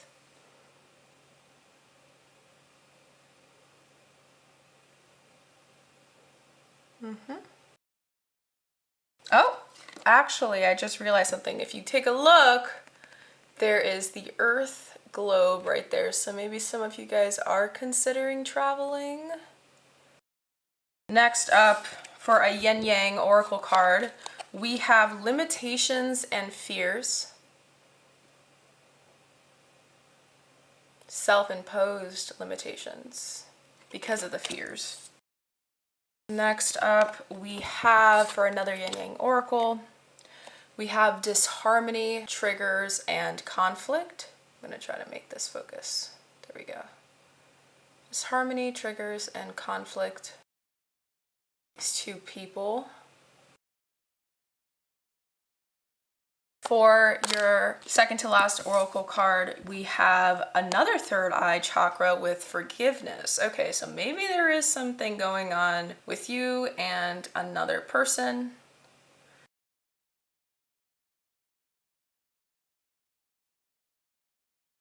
Maybe there is something going on with trusting in somebody else and believing that they are telling you the truth. I don't know, maybe you have trust issues. Honestly, from what this is showing me, I am curious to see where this is taking me. Okay, random channel message. I am hearing very specific situation. It will not resonate with everyone. I already know that for a fact. And before I start this reading, like really get into it, I almost forgot to say this. Make sure that you cherry pick what resonates and leave what doesn't. I highly recommend that you do take some notes, just because it is easier to kind of plug everything in that makes sense, and then you can see the bigger picture of everything, just because this reading is supposed to help you in your own personal growth journey. So I just want to make sure that you guys do get everything you need to know and you get to apply it in your life as you see fit. This one situation that I am hearing is that perhaps some of you guys found out that it can either be that someone actually cheated on you that you were with as a partner, or a friend has betrayed you in some way. There was like a backstabbing thing that may have happened. There could be something to do with a person. And now you're unsure if you should leave them, like let them go out of your life. Maybe this person has hurt you multiple times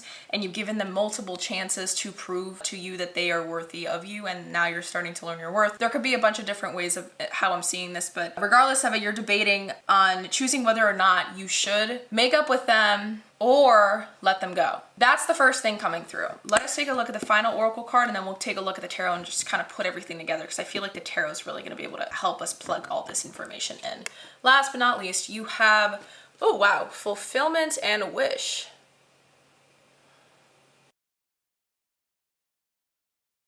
the genie in a bottle thing. For some reason, when I look at this, it reminds me of that, I don't know what they're called, that thing in Aladdin that the genie comes out of. For some reason though, when I think about this, because it says wish and fulfillment, genies are a little bit of a tricksters. There's a little bit of a deception to them, because if you're not very specific on the wish that you have that they can grant you, it can mess you up. It can screw you over, really, because if you're not specific enough, then maybe if you're not thinking clearly when you make the wish, you get the thing that you want, but then it's not exactly how you wanted it to be. Like, you thought it was going to be one way and then it turns out a different way. So I'm going to keep that in mind. Just because that is the imagery I'm seeing, I want to get some more confirmation with the tarot cards before I move forward with that type of energy that I am sensing. So let us take a look at your tarot cards. We're going to leave the oracle cards here and then put the tarot on this side. Let us take a look and see, what does pile number 4 need to release right now for their highest good? What does pile number 4 need to release right now for their highest good? Okay, this is weird. This didn't happen with any of the other piles, but I am hearing a lot. So I don't know what that means. I don't know if your guides are just making fun of you. I don't know. That's kind of rude. But I am hearing that it isn't just one thing that you need to release. So I am curious to see if the cards are going to show us more than one thing. So far, there's been a specific, like, one singular theme for each of the piles. I am curious to see if it's going to show us more than one thing, because I feel like there is 2 or 3 things, honestly, but they all kind of play hand in hand with each other. So let us see. Let us see. That's just the first thing that channeled in my head. Okay.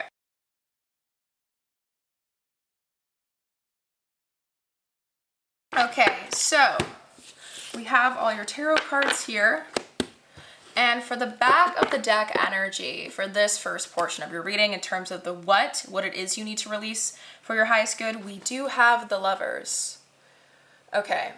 So this is actually giving me more than one interpretation. So yes, this is giving me confirmation that there is some sort of love situation or friendship, like something to do with a person, another party, and you're not sure if you can trust them. That's the first thing I'm going to keep going with. And the second thing I'm also seeing is that it has something to do with you making a decision to move forward. Can you let go of something that someone has done unto you in the past that you're still using as an excuse to not move forward in your life? Sorry if that sounded really, really cold and brutal or cutthroat. Sometimes I don't realize what I'm saying can sound so blunt, but I just said it and then I realized, oh damn, that can sting some people. But it's all coming from a place of love. With the Lovers, it is showing to me that it could be either what I just said, those 2 different things. From what the reading is showing me, it feels as if your guides or source or universe, whatever you want to believe or see it as, they're trying to realign you with a path that will lead you to more emotional fulfillment or something that you've always wished for yourself. They're trying to realign you with it or keep you on that path. We're gonna have to put this to the side for now because I do want to see what else the cards have to say, but that is what it's showing me. With the Lovers card here, it's just showing to me the emphasis of importance that this thing you need to release really is. It is for your highest good. The Lovers is really about making sure you're aligning with stuff that is for your highest good. You're listening to your heart. You're aligned with your higher self, basically. But let us take a look and see how many cards you have. You have 1, 2, 3, 4, 5, 6, 7, 8. Okay, perfect. So out of all the other piles, you, pile number 4, have received 8 cards out of 10. Everyone has received 10, so that's really interesting. Let us take a look at the very first card that came through. So for the first card, you have the Devil. Again, there's 2 people. There's like 2 people here, 2 people there, 2 people here, 2 people there. Let's continue. Next up, you have the 3 of Cups. Okay, again, community. Something about people keeps coming through. Huh. Next up, we have the 2 of Pentacles.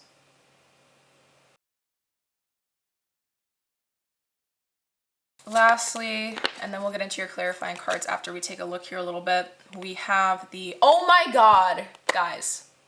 Pile number 4, I literally said something about deception, right? When I said that I was waiting to get confirmation with the tarot cards, I'm like, if the 7 of Swords comes up, that is my ultimate 100,010% confirmation that what I was seeing here with the imagery of this genie in a lamp type of thing, or genie in a bottle type of thing, I knew that it had to be that. And we got the 7 of Swords ending this first column. We have the clarifying cards that are going to clarify the rest, but we're going to take a look one at a time.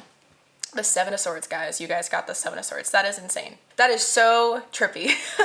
That's really cool. I literally was saying that to myself. I was like, if I get this card, that is going to confirm exactly what I just felt in this wish fulfillment card. Because I was a little bit like thrown off, you know? I was expecting with this card, with the Yin Yang Oracle, you got two such heavy cards. I was expecting another heavy one that can give me more clues on or insight on what's going on. But it just gave me a wish fulfillment. And I'm like, okay, this seems off though. Like it feels like a wish fulfillment that has a sacrifice that comes along with it, or it's like, okay, you know what I'm hearing? Be careful what you wish for type of energy. It's as if you were hoping for something, you got it, but it brought something else along with it that you didn't want to happen. I don't know, maybe you guys wanted to try something out. Okay, another very, very specific, out there, unique situation maybe some of you guys listening might be in. Maybe you guys wanted to experiment with your significant other and like get another person or another party involved into your relationship, and that person, your significant other, ended up falling in love with instead of you, and you're like, oh my god, now what do I do? Like, I don't know what to do because I'm the one that proposed this idea.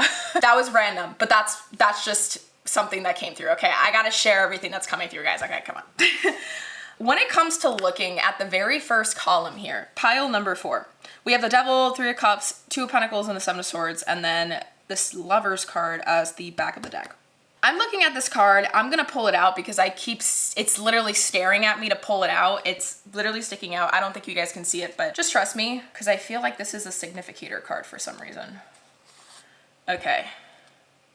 We have the King of Swords as the significator card, kind of revolving the overall energy of this reading in terms of what you need to release. So I'm gonna place that card right here.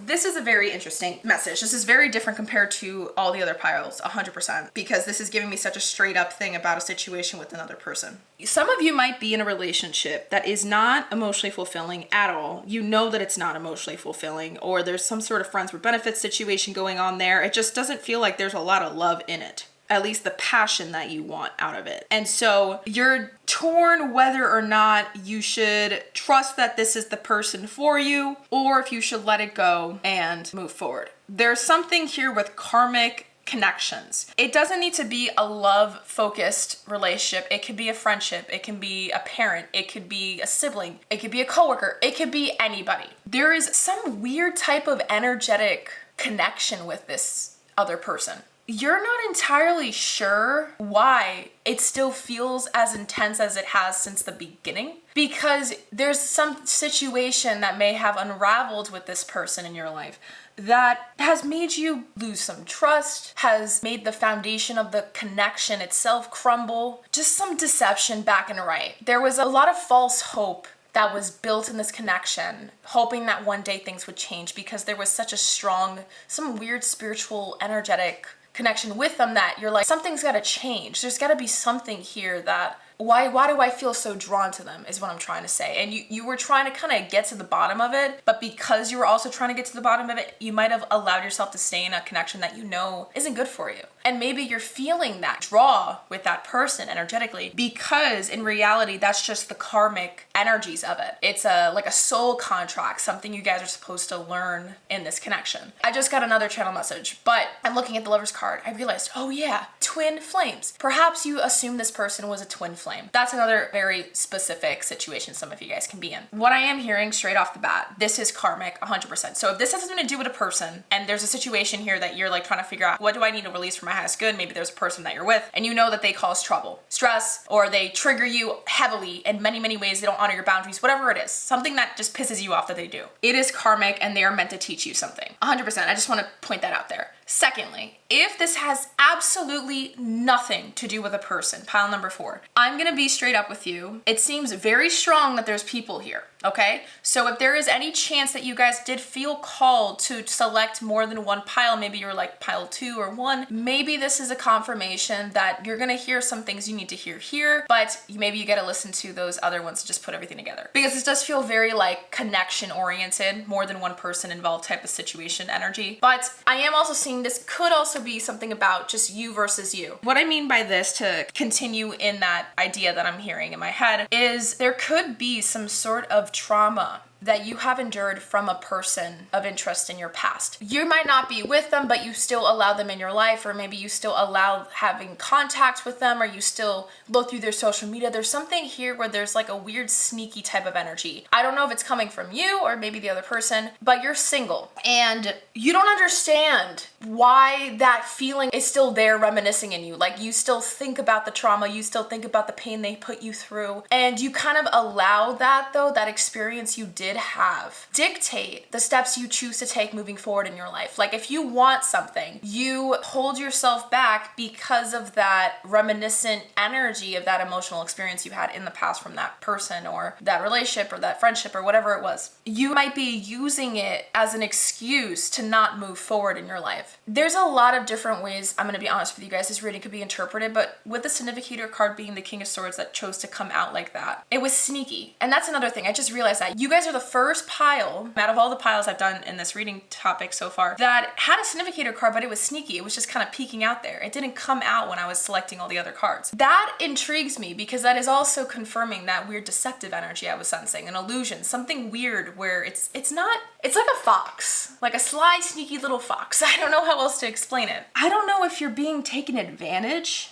There's so many different things that could be going on, honestly, pile number 4. Regardless, though, I'm picturing those like little black and white spirals. I don't know, it literally feels like you're under somebody's spell. I don't know how else to explain it without sounding crazy, so I was like, screw it, let's just say it. Pile number 4, I don't know what's going on with you, but to be straight up, it does feel like there's some big illusion going on, like you're not able to see everything clearly. It does feel like perhaps it could be because of some weird false hope energy. Because you're so afraid of letting go. You think that this is the best thing there is, when in reality, you're just refusing to look at the facts. And I think that's why the King of Swords came out sneakily like that, because you're literally trying to avoid the truth. You're trying to avoid not seeing things for what they really are. You don't want to take the blindfold off, you want to keep it on because you think it's safer that way. Maybe you're not sure if you can actually handle it all. It does seem like you're already dealing with a lot. It could perhaps be that you already have a really busy job and this is something that brings you some sort of immediate comfort, even though it does have really bad moments. The comfort does help keep you grounded at times when you do need it. So it's kind of like a bittersweet, weird energy. That's why I'm like, be careful what you wish for, because it's kind of as if you wanted it, but you weren't expecting it to be this hard. I don't know. Shoot me a comment down below, guys, if anyone chose this pile, because I want to hear your stories. I'm so curious. Honestly, this is the first pile where I'm just like, give me the tea. Like, tell me what's going on. Because, wow, it just feels so, it literally feels like I'm reading a soap opera.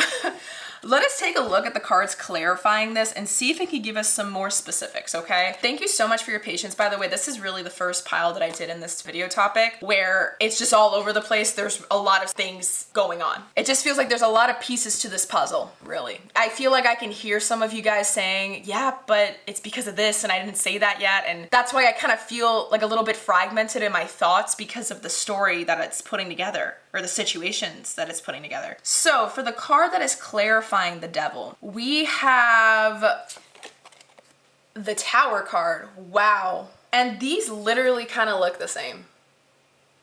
The imagery here. Wow. You're choosing to stay in it. This is confirming it to me. You are choosing to stay in it, pile number 4. You are acting like you have no choice. You really are acting like you have no choice, like this is the thing that's keeping you alive, but it's not true. It's like you're seeing this thing as like part of you. It could be a person or the trauma that I said that you allowed define you and dictate your actions moving forward, but it's as if you don't want to let it go. You get mad at the idea of even letting it go because you just know it's gonna make life, and for some reason for you, more stressful. Perhaps some of you guys struggle with codependency or fear of abandonment. If it has to do with another person, you guys don't want to get out of it because you're terrified of either being able to find somebody new, or you don't think you're worthy of getting out of it. You think this is what you have to deal with in this life, like this is part of your life lesson, and that's not true. Okay, remember this, pile number 4. If that is the case for some of you guys listening to this, I just need to clarify. Universe created free will in us humans so we can experience life in our own terms. Nothing is fated for you to suffer unless you allow it to be that. And I feel like a lot of people use that type of belief as an excuse to stay in situations that is comfortable for them because they know that they're not actually really happy in them, but they are too afraid to go out and make the thing they actually want happen for themselves because they know that it requires dedication and faith and the fear going into something that's scary, an unknown situation that's terrifying. And so they don't want to admit that to themselves. So instead they just say, okay, well, this is what God wants for me, so I'm going to be obedient and submissive and do it. That's something that's coming through. And pile number 4, that is not true. That is false. 100,000% false. I don't know if some of you guys took care of a parent when you were a kid, like you had to be somewhat responsible for them. Like you were the adult, they weren't in a way. And you feel kind of drawn to taking care of people that you know have issues and wounds. Maybe this is second nature for you because of that situation that happened to you growing up. Like there's something about familiarity here. Like you're used to this treatment. You're used to being in this state of mind because it's something that's second nature to you. Maybe that's why it really is feeling hard to move away from it. I wasn't expecting this reading to be this intense, but it just feels like you guys don't even want to listen to it. I'm curious, like why did you guys even click on this if you know this is already an issue? Okay, sorry. I am literally such a bitch today, but it's just because, you know, I'm a facilitator for deep healing. I want to help you guys become the best version of yourselves. And when I see these types of situations, it hurts me to see you guys still stuck in something that you know isn't good for you. Moving forward, let us get some more clarity here. For the card clarifying the 3 of Cups, we have the 6 of Cups. Yes, familiarity. Oh my God. I literally said that, guys. Come on. That's insane. Let's continue and then I'll let my big mouth run. For the card clarifying the 2 of Pentacles, we have the Hanged Man. Beautiful. And for the last card that is clarifying the 7 of Swords, we have the 10 of Swords. Wow. Everything I just said is interpreted in the tarot right now, guys. This is a beautiful 10 of Swords, by the way. I don't know if you guys got a chance to really look at the beauty of this card. The symbolism is insane because the 10 of Swords is a card that is about a very painful but necessary ending. I love how it shows it in a way where the guy is allowing the pain to come through. He understands in this imagery, they understand the importance of this ending. So they allow it to be painful and they endure it because they know that they're going to be able to rise from it moving forward. And that's the beauty. And I love that's why there's like a rainbow in the back. It's such a beautiful, it's like a Romeo and Juliet type of ending where you're like crying at the end of the play. I love the poetism, the poetry in this 10 of Swords card. It's one of my favorite ways of depicting the 10 of Swords. However, let's get back into this instead of me being all sappy. Pile number 4, in terms of what you need to release, looking at all the cards together, if you are in a connection, you already know for a fact, I'm gonna tell you that you gotta let this shit go. You gotta let this connection go. This connection has been draining you, exhausting you. And what's interesting here, this is the first time I've ever felt this type of channeled energy when I look at a 10 of Swords card, but it literally feels like you have been put in painful endings again and again and again and again. You know that it's not good though. Like you know that it's not good, but you're so smart, pile number 4, and you don't let the logic though call you out. I don't know. It literally feels as if you're brainwashed. You don't want to wake up. You don't want to wake up from this situation. I'm going to get some extra cards here. You guys are the first pile that made me want to do this. I'm so curious to see what's going on. I'm just going to leave the back of the deck energy here as the Lovers. Let us take a look because I need to know what is going on here. So if this is a relationship, is it a relationship? Or is this them?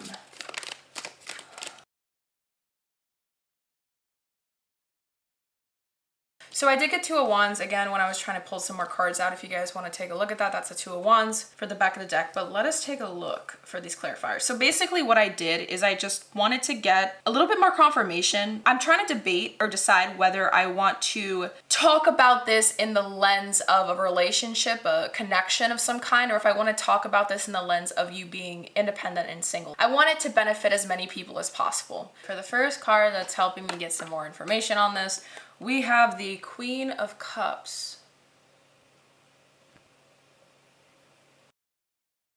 next up we have the King of Cups. Oh, okay, wow, interesting. I shuffled these cards well, guys, so that really... In my head, when I first saw the Queen of Cups, I was like, okay, so I'm gonna talk about it as if it's just them. And then I get the King of Cups right next to the Queen of Cups. Guys, like, what? Did you think this was a divine counterpart or something? And then it wasn't what things seemed to be as you continued in the connection. Last card, we have the Knight of Pentacles. You're debating on leaving somebody or letting someone go or moving forward from people that you know just don't deserve your time, aren't worthy of your time anymore. You're a big giver. Pile number 4, you have a big heart. But sometimes you can be pretty naive because you don't want, like I said, you don't like to look at the full truth. Maybe it's hard for you to admit to yourself when you know that you kind of put yourself into a situation that you know isn't good. Or maybe you're too hard on yourself because you know yourself that you're naive. Maybe I don't even have to tell you, and you're upset with yourself. You're disappointed in yourself because you're like, how could you have let it get this bad? There's a lot of different interpretations that I'm seeing. However, pile number 4, from what I am seeing in total, there is definitely something to do with another person in this situation. And in terms of what you need to release right now, you need to release the hold that this thing has over you, whether it is a memory of what they have done to you in the past, or if it actually is a person that you're in a connection with now, whether it is a friendship or every other example of what a connection can be like, right? Because this is not healthy. Whether it is you thinking about it to oblivion and starting to identify with the trauma, or if it's you staying stuck in this connection, you're starting to lose yourself in it. You are beginning to see that as who you are. Like, who is pile number 4? They are this issue, this problem. It is taking you down a really not good route because the feeling to trust yourself is gone now. It's really sad to think about because it feels like as if you've been hurt again and again and again. And now at this point, you think it's you that's the problem. Maybe you've been gaslighted or you're under some sort of hypnosis or spell right now, really. It feels like there's some weird trick being played on you and it's not fair to you because you're not able to see things logically. I don't know. Is someone using your emotional side against you? I feel like there's somebody here that has the upper hand in the situation. Like, they know how to mess with your head. They're really good at it. There's a weird manipulative energy here. And it's like a wizard, but a wizard that isn't for the good in life. They're there for the bad. And it literally feels like you're under some sort of spell. Pile number 4, you gotta release that SHIT. What is going on here? It feels like you have been letting it go on for such a long time. I just realized these other 3 cards are cut off, so I'm sorry about that. We do have them right here, okay? Can't really do much about that right now, so I'm just gonna keep going.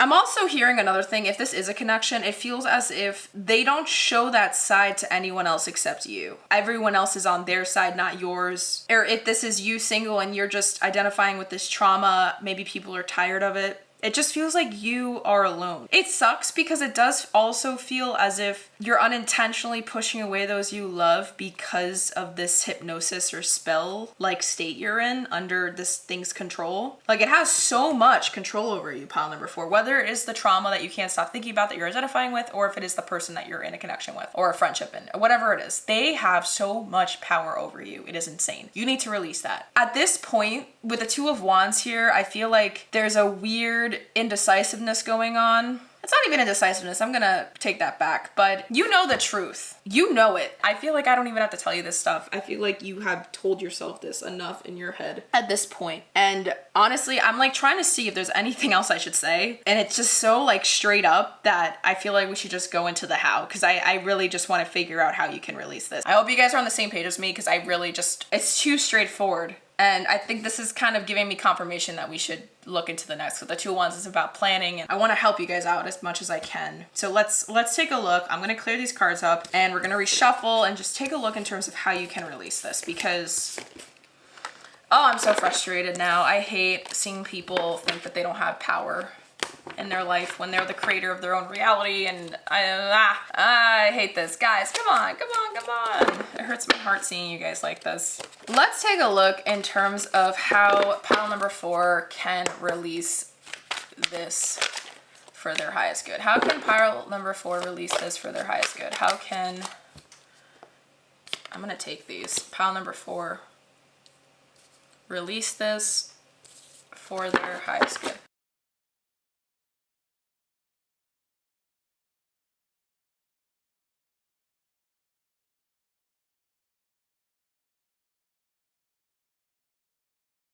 Okay, so we got the how here with all these cards, and the back of the deck energy, we have, again, the Ten of Swords. End it. It's so straight up. I think this is a lot of different situations, and I think that's why I'm a little bit torn on how to explain it. So I'm going to try my best to help you guys with every situation I can think of that this could be related to, okay? This, straight up, if you guys are in the connection, end it. You know what you have to do. I feel like this isn't the first time you've been told this. I feel like you've had loved ones tell you this, and that's why they're tired of hearing about it, because they know that you're not in a good situation. Because it's like, someone can only tell you so much, but it's you that needs to want to help yourself enough, you know what I mean? So that's straight up. That's the bluntest thing that we got right here already. Moving forward though, let us see what else the cards have to say so we can get some more information and see what else pertaining to everyone else's unique situation that they're going through right now. How can pile number 4 release this for their highest good? We got 1, 2, 3, 4, 5, 6, 7, 8, 9. So we do have a significator card. I believe this is your significator card. Let us take it out. The significator card revolving the theme in terms of how you can release this for your highest good. We have the World card. Yes, completion. You already know. Wow. Again, an ending. A painful, brutal ending that you know is necessary. And the World card is a card of completion. Fulfillment. You finished it. You know what you did. It's the end of a cycle of some kind. I'm going to leave this up here. The number 8 might have some sort of significance to it, but if you also really want to go there, the number 8 is a number of power, endings, destruction, upheavals. It's also a number that is associated with the 8th house in astrology. So if you guys want to look into the 8th house of astrology, it's some really deep energy. It's also something with Scorpio, you know, the 8th sign in the zodiac is Scorpio. So there's a lot of underworld type of energy here. And I think that's why it feels like you're under some sort of spell, because there is some weird hypnotic state energy I'm still kind of sensing. I'm noticing that there is a lot of earths being symbolized so far. You are debating on running away from the situation. I think that's why the significator card that helped you choose this pile, the amulet stone, it's associated with travel. You're debating on leaving it or not. You're stuck. You don't know how to do it. I just got another weird thing that I just noticed. I was looking at all these cards and there are F words all over the place. And then when I thought about it, I was looking at the Ten of Swords and it literally feels like he's stretched out. His limbs are pointing in a bunch of different directions. The energy, it literally feels like you're being yanked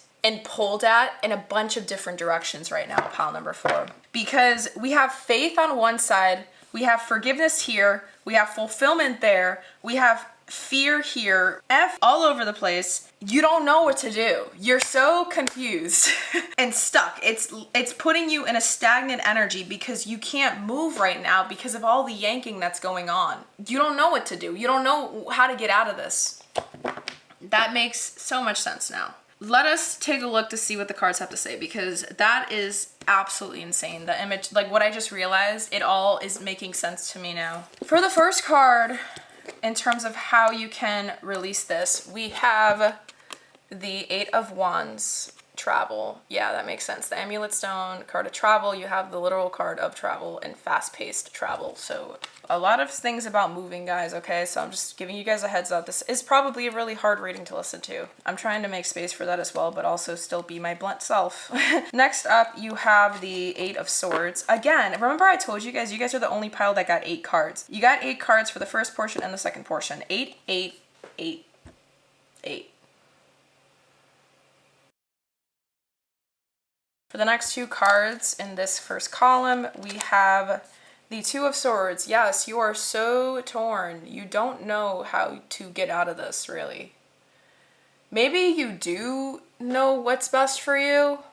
Because I don't think you're stupid. Like, I don't think that you're not aware. You're smart, guys. Come on. Like, pile number 4, I know you're smart. Maybe you don't know how to go about it. You don't know what's in store for you. There's a lot of things that are making this very hard for you right now. Let us see what the last card in the first column has to show us. We have the 9 of Pentacles. Oh my god, yep, walking away. Okay. This is like the easiest reading I've done so far. In terms of how straight up the cards are, I'm like, is there any other like secret, weird, cryptic thing I have to decode? And then it's like, nope, this is as straight up as it can be. For this first column, how you can release this, you know what you have to do, pile number 4. I think that this reading doesn't even need to tell you the how. I think that you were thinking about the how for a while, hence why you got the 2 of Wands in the first portion. Maybe you're second guessing it and that's what's keeping you from doing it, but I need you to know 110%, yes, leave it. You already know what you need to do. There is a need to feel free. There's a need to feel like you can breathe. And this need that you have, that thing that you desire so deeply, is not going to come from staying where you are right now. I'm going to tell you that straight up. You aren't meant to be in this anymore. This is something that you were meant to gain knowledge of, gain wisdom of. You know, you started out in an egg, you hatched, you grew in this connection, or you learned from it, but you got to take the lessons and move forward. There needs to be a shift in perspective. The only thing that is really holding you back right now is yourself. You're very strong. I know that you are capable of this. And what's also weird, I'm looking at this Black Panther. It feels as if you're very strongly protected right now. You don't need to be afraid of leaving. I don't know if you're terrified on taking a step for yourself in terms of healing, maybe just reaching out to other people now, or if you are single, or just being open to different possibilities. Maybe you're a very closed off person now because of the trauma that you may have endured. Or if you are in this connection, maybe you're just terrified of what would happen. Like, am I going to find another person that accepts me for me? Because you know that you have flaws as well, is what I'm hearing. There's things that you also do if you are in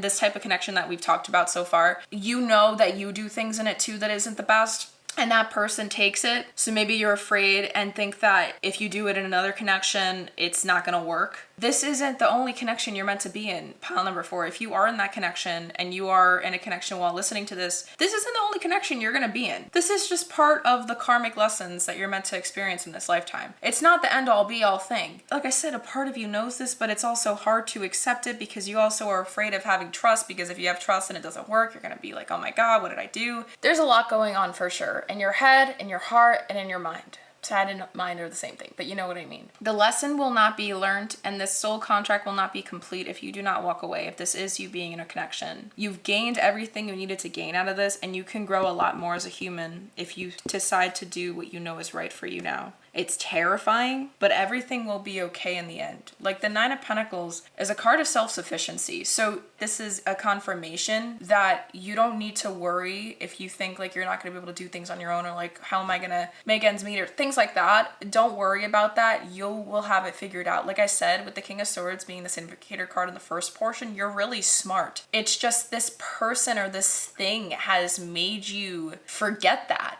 Like you've kind of forgotten your worth through the trauma that you keep reliving in your head and identifying as, or in this connection, whether it is a friend or relationship or a parent or whatever. It has made you lose parts of yourself, or made you think that you lost parts of yourself, when in reality, you just gotta dig them back up out of you. They just kind of been shoved down deep inside you so you can be like this picture perfect thing for whatever's going on, or living in the illusion. But you already know that they still exist. I feel like the more you kind of step outside or disconnect from the situation and practice more mindfulness, that'll kind of help you come back to your true self right now. And I feel like that's one of the best steps you can take when it comes to how you can release this for yourself, whether it's you in the single identifying with a trauma type of situation, or you're in this connection, just kind of walking away from it, like physically taking a walk outside, taking your socks off and grounding or earthing into the ground of earth, Mama Earth, because I just feel like you need to breathe and debrief and allow things to come back up in terms of remembering who you are slowly in its own time. This is something that will take time, but at the same time, if you are in this connection, you can definitely leave it and still do the healing. This isn't something that you need to do in it, but if you guys are afraid to walk away from it, because I am seeing you guys are really hesitant and resistant to do it right now. Doing what I just said, taking steps outside, just separating yourself from the problem, whether it is doing that mentally by setting an intention and having the awareness that you don't want to think about it right now, and then just go on that walk. Practice self-awareness, practice being in the present outside, listening to the birds, focusing on your 5 senses. Or if you are in this connection, separating yourself from where this person is and doing some debriefing and breathing in fresh air outside. I just feel like something about outside and fresh air and birds, just like focusing on those things around you that make you human and alive, that remind you that you are alive and breathing. You need to have more of that type of focal point there. That'll kind of help you slowly but surely come back to this remembering of how powerful you really are. It will eventually help you build up the courage you need to take the steps to take that leap of faith forward, because there is a lot of reassurance in these cards showing to me that you are going to be taken care of, but you're really scared of that. You're scared if that's true or if that's fake. Like, you're scared on believing this own reading in itself. I'm hearing you've heard this message thousands and thousands of times before, not just from me, but from other readers maybe, or friendships, or just people around you that care about you. Maybe you've heard yourself say it to yourself. This isn't the first time you've heard this. It's just the thing that always holds you back from actually taking the step is the doubt. What if it doesn't work out? That, though, needs to get let go. And I feel like practicing the mindfulness, like I just gave you the examples of doing that, will help you do that. Let us take a look to see what card is clarifying the Eight of Wands. And we have the Seven of Pentacles. So this is a situation you've been in for a while, and that's why it's so hard to get out of it, because it's like you let it identify with you. That makes so much sense now, why it feels as if your sense of self is so interwebbed in this situation. That's what keeps coming up in my head. We have, with the Eight of Swords being clarified, the Five of Pentacles. Yeah, you think that you don't have what it takes. You don't know if you're able to get out of it, but you are. You're just afraid to take the step. And that's normal. Fear is a normal thing that we all experience. It's just whether or not we are allowing the fear to control us and keep us from doing what we know is right for us or not. Or use it as a way to propel us forward, because we can use fear to our advantage. We can use that energy for the sake of our survival. And in a way, if you really cared about your survival, I'm going to call you guys out. If you guys are in this connection, you would definitely take this leap now. The card clarifying the Two of Swords, we have the Emperor. Yeah, again, it just keeps kind of adding into this idea of you're not sure if you have what it takes. You are the leader in your life, pile number 4. You 100% have this much control in your life if you are willing to take the power back. In terms of the how, doing those little baby steps to get there, taking literal steps outside, practicing mindfulness, practicing that self-awareness, I feel like is really, really, really going to help you, because I feel as if you need to have some sort of self-assurance in yourself first before you're ready to do it. But I do know for a fact, if you do not start doing what I'm giving you as suggestions, recommendations to start implementing this, you're gonna stay stuck in this for just as long as you've been in now. I'm warning you guys, this doesn't feel like something that is lighthearted in a warning. At this point, you've had a lot of chances to get out of it or choose to take steps for yourself, but you just don't want to admit it. I'm also hearing some of you guys might be alcoholics or taking some sort of substance to numb it. There's just a lot of avoidance here and escapism. You don't want to tell yourself the truth. The last card that is clarifying the Nine of Pentacles, we have the Five of Wands. Yes, inner conflict. You are so torn right now. You do not know what to do. You are in some helpless energy right now, pile number 4. I'm going to be real with you though. You need to do this. This is really something that no one can really fix for you or resolve for you. It's you versus you right now. Are you willing to show up for yourself is the question. I gave you a great way to get started. After that though, it is entirely on you whether or not you are going to take the actual steps to leave. I can't emphasize that enough. I'm looking at all these cards. They just keep telling me the same story over and over again. Let's get the oracle cards out on the table in terms of how you can release this. Let's see what my guardian angel deck can show us. Let us see if anything comes through to give you some additional support, as well as my sacred geometry activation cards. Let us see what's coming through. How can we do it?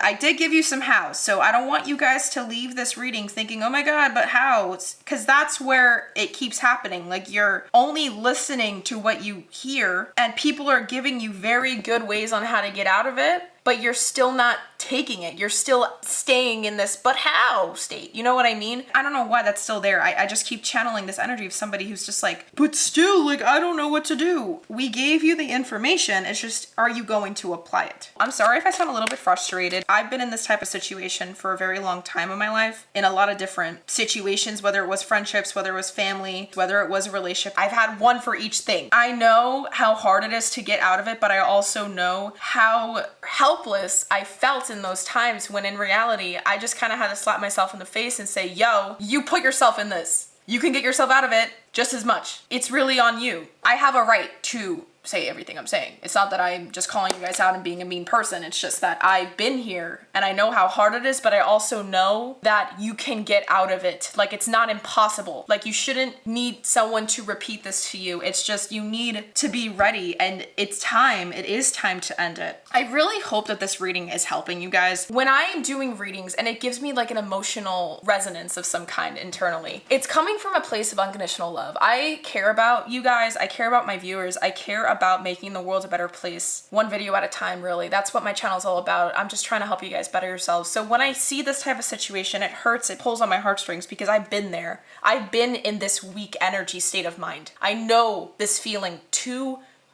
well. And it's so hard to get out of. And the thing that sucks is the longer though you stay in it, the more impossible it'll feel to get yourself out of it. So I really hope that this reading is going to give yourselves the courage you need right now to get out of this, or start. Because you guys gotta start showing yourselves that you care about yourself too. All right, let's get out of the mushy energy and let's take a look at these oracle cards to finish up your reading, okay? So how can pile number 4 release this for their highest good? How can pile number 4 release this for their highest good?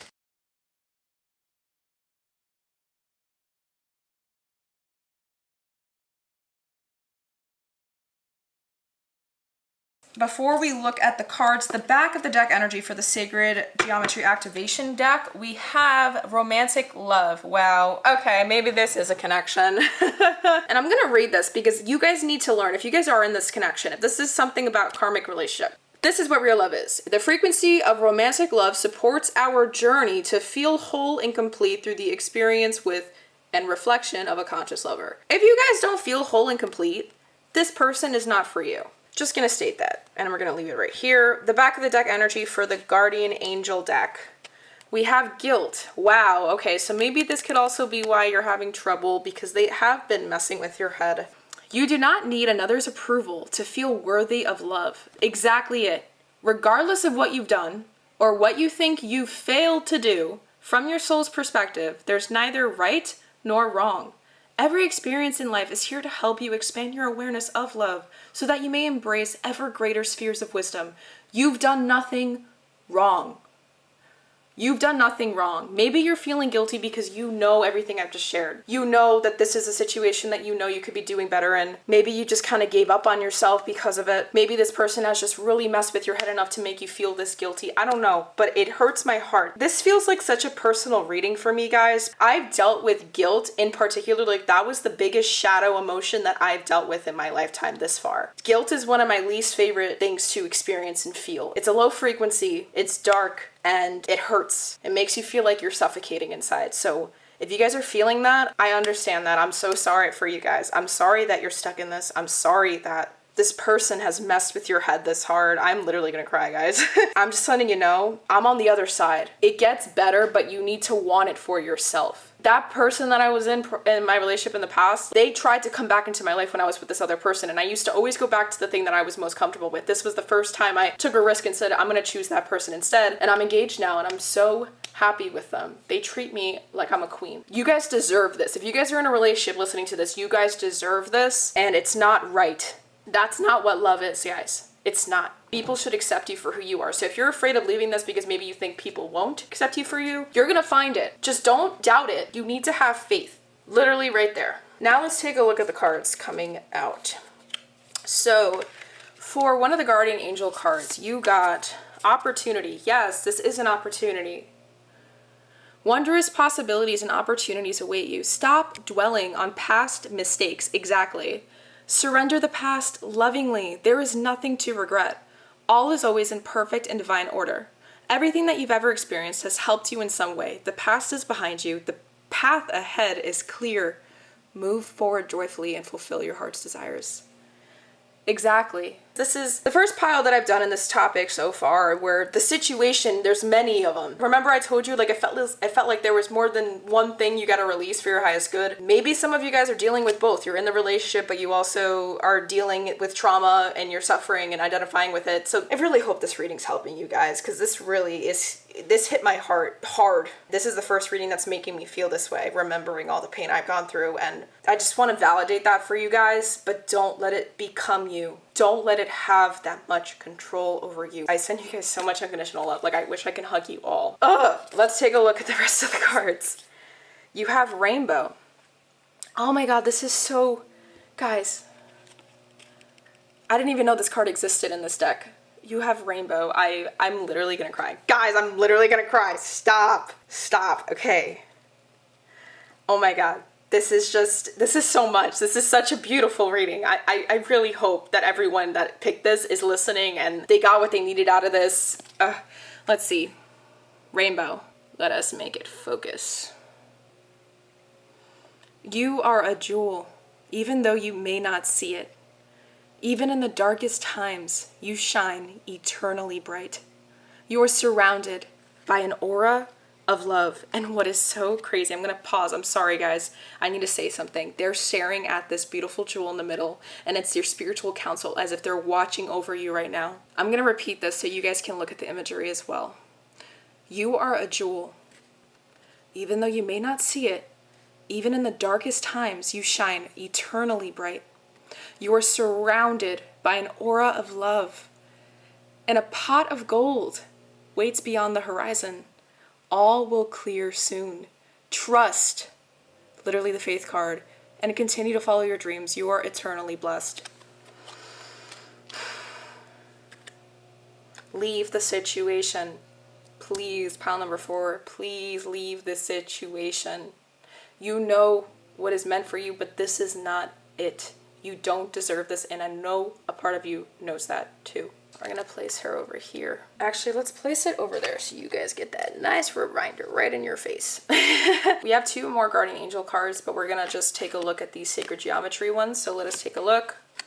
Belief and 11. 11 might have some importance to you. The frequency of belief supports our sense of self-worth based on our gifts and talents and a strong connection to Source. That is what you need right now, because the limitation is self-imposed right now in the situation, pile number 4. But you need to have belief that this is your family supporting you. They are your spiritual family supporting you, loving you, and they see you suffer and they know that this isn't what you deserve. You need to have more belief in that. And I think this is also why the colors are kind of reminding me of the third eye chakra. It's as if you need to focus more on having faith in that and getting rid of the illusion. Maybe your third eye chakra is very blocked right now. For the last Sacred Geometry card you guys have, Delight. And this card says, the frequency of delight supports our capacity to create and experience feelings of intense joy and happiness.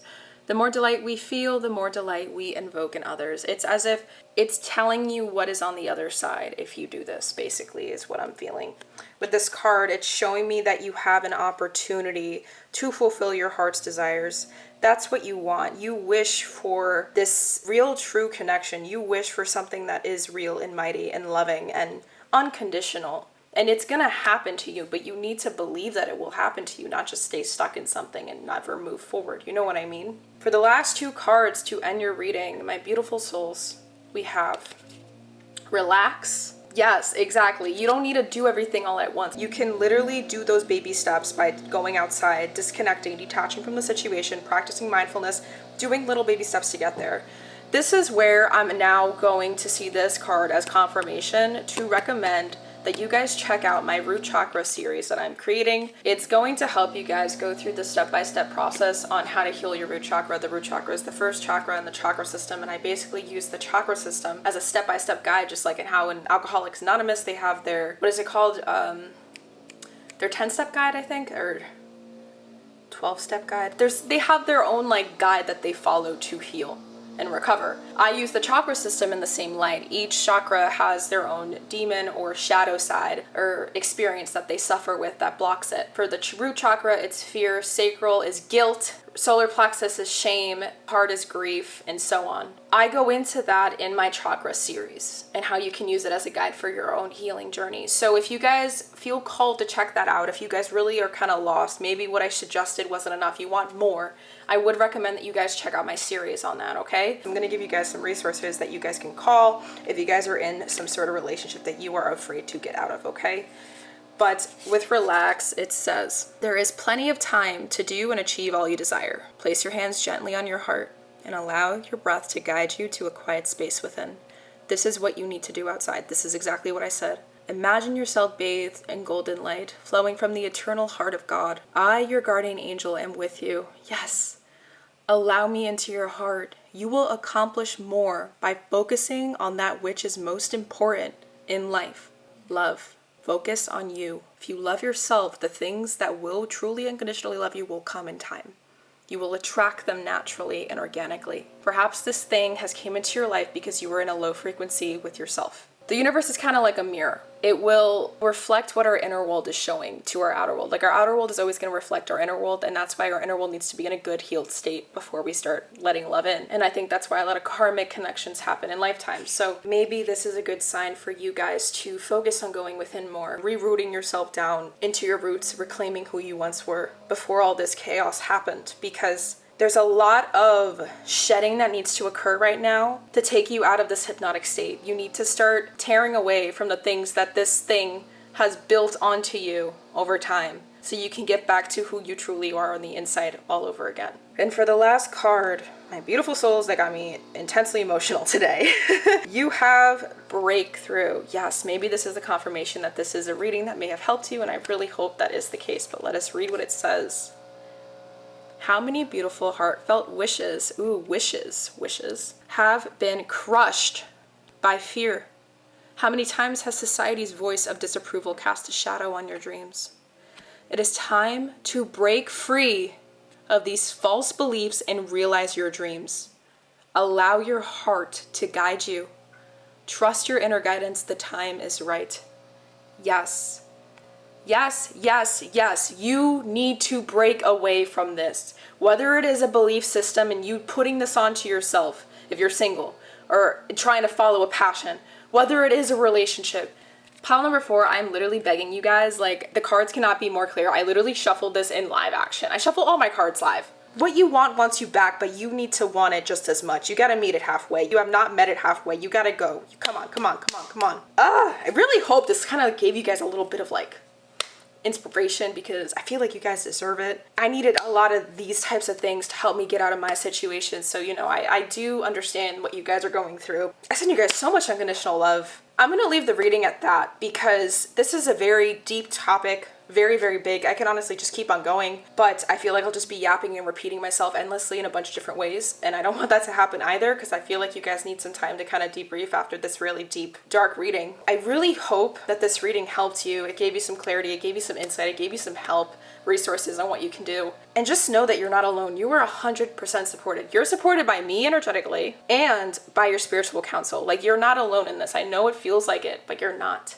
Please give this reading a thumbs up if it resonated. Subscribe to the channel if you want to see more content like this. Shoot me a comment down below. I want to talk to anyone that has chosen this pile. I want to get to know you guys. I understand this situation too well. I know how hard it can be. So if you guys, I don't know if you guys feel called to share it with me, just know this is a safe space. That's exactly why I made this YouTube channel in the first place. Aside from that, I hope you have a lovely day. You guys can do it, okay? Remember what I said. Rewind this video if you need to re-listen to your reading, because this was some important stuff here.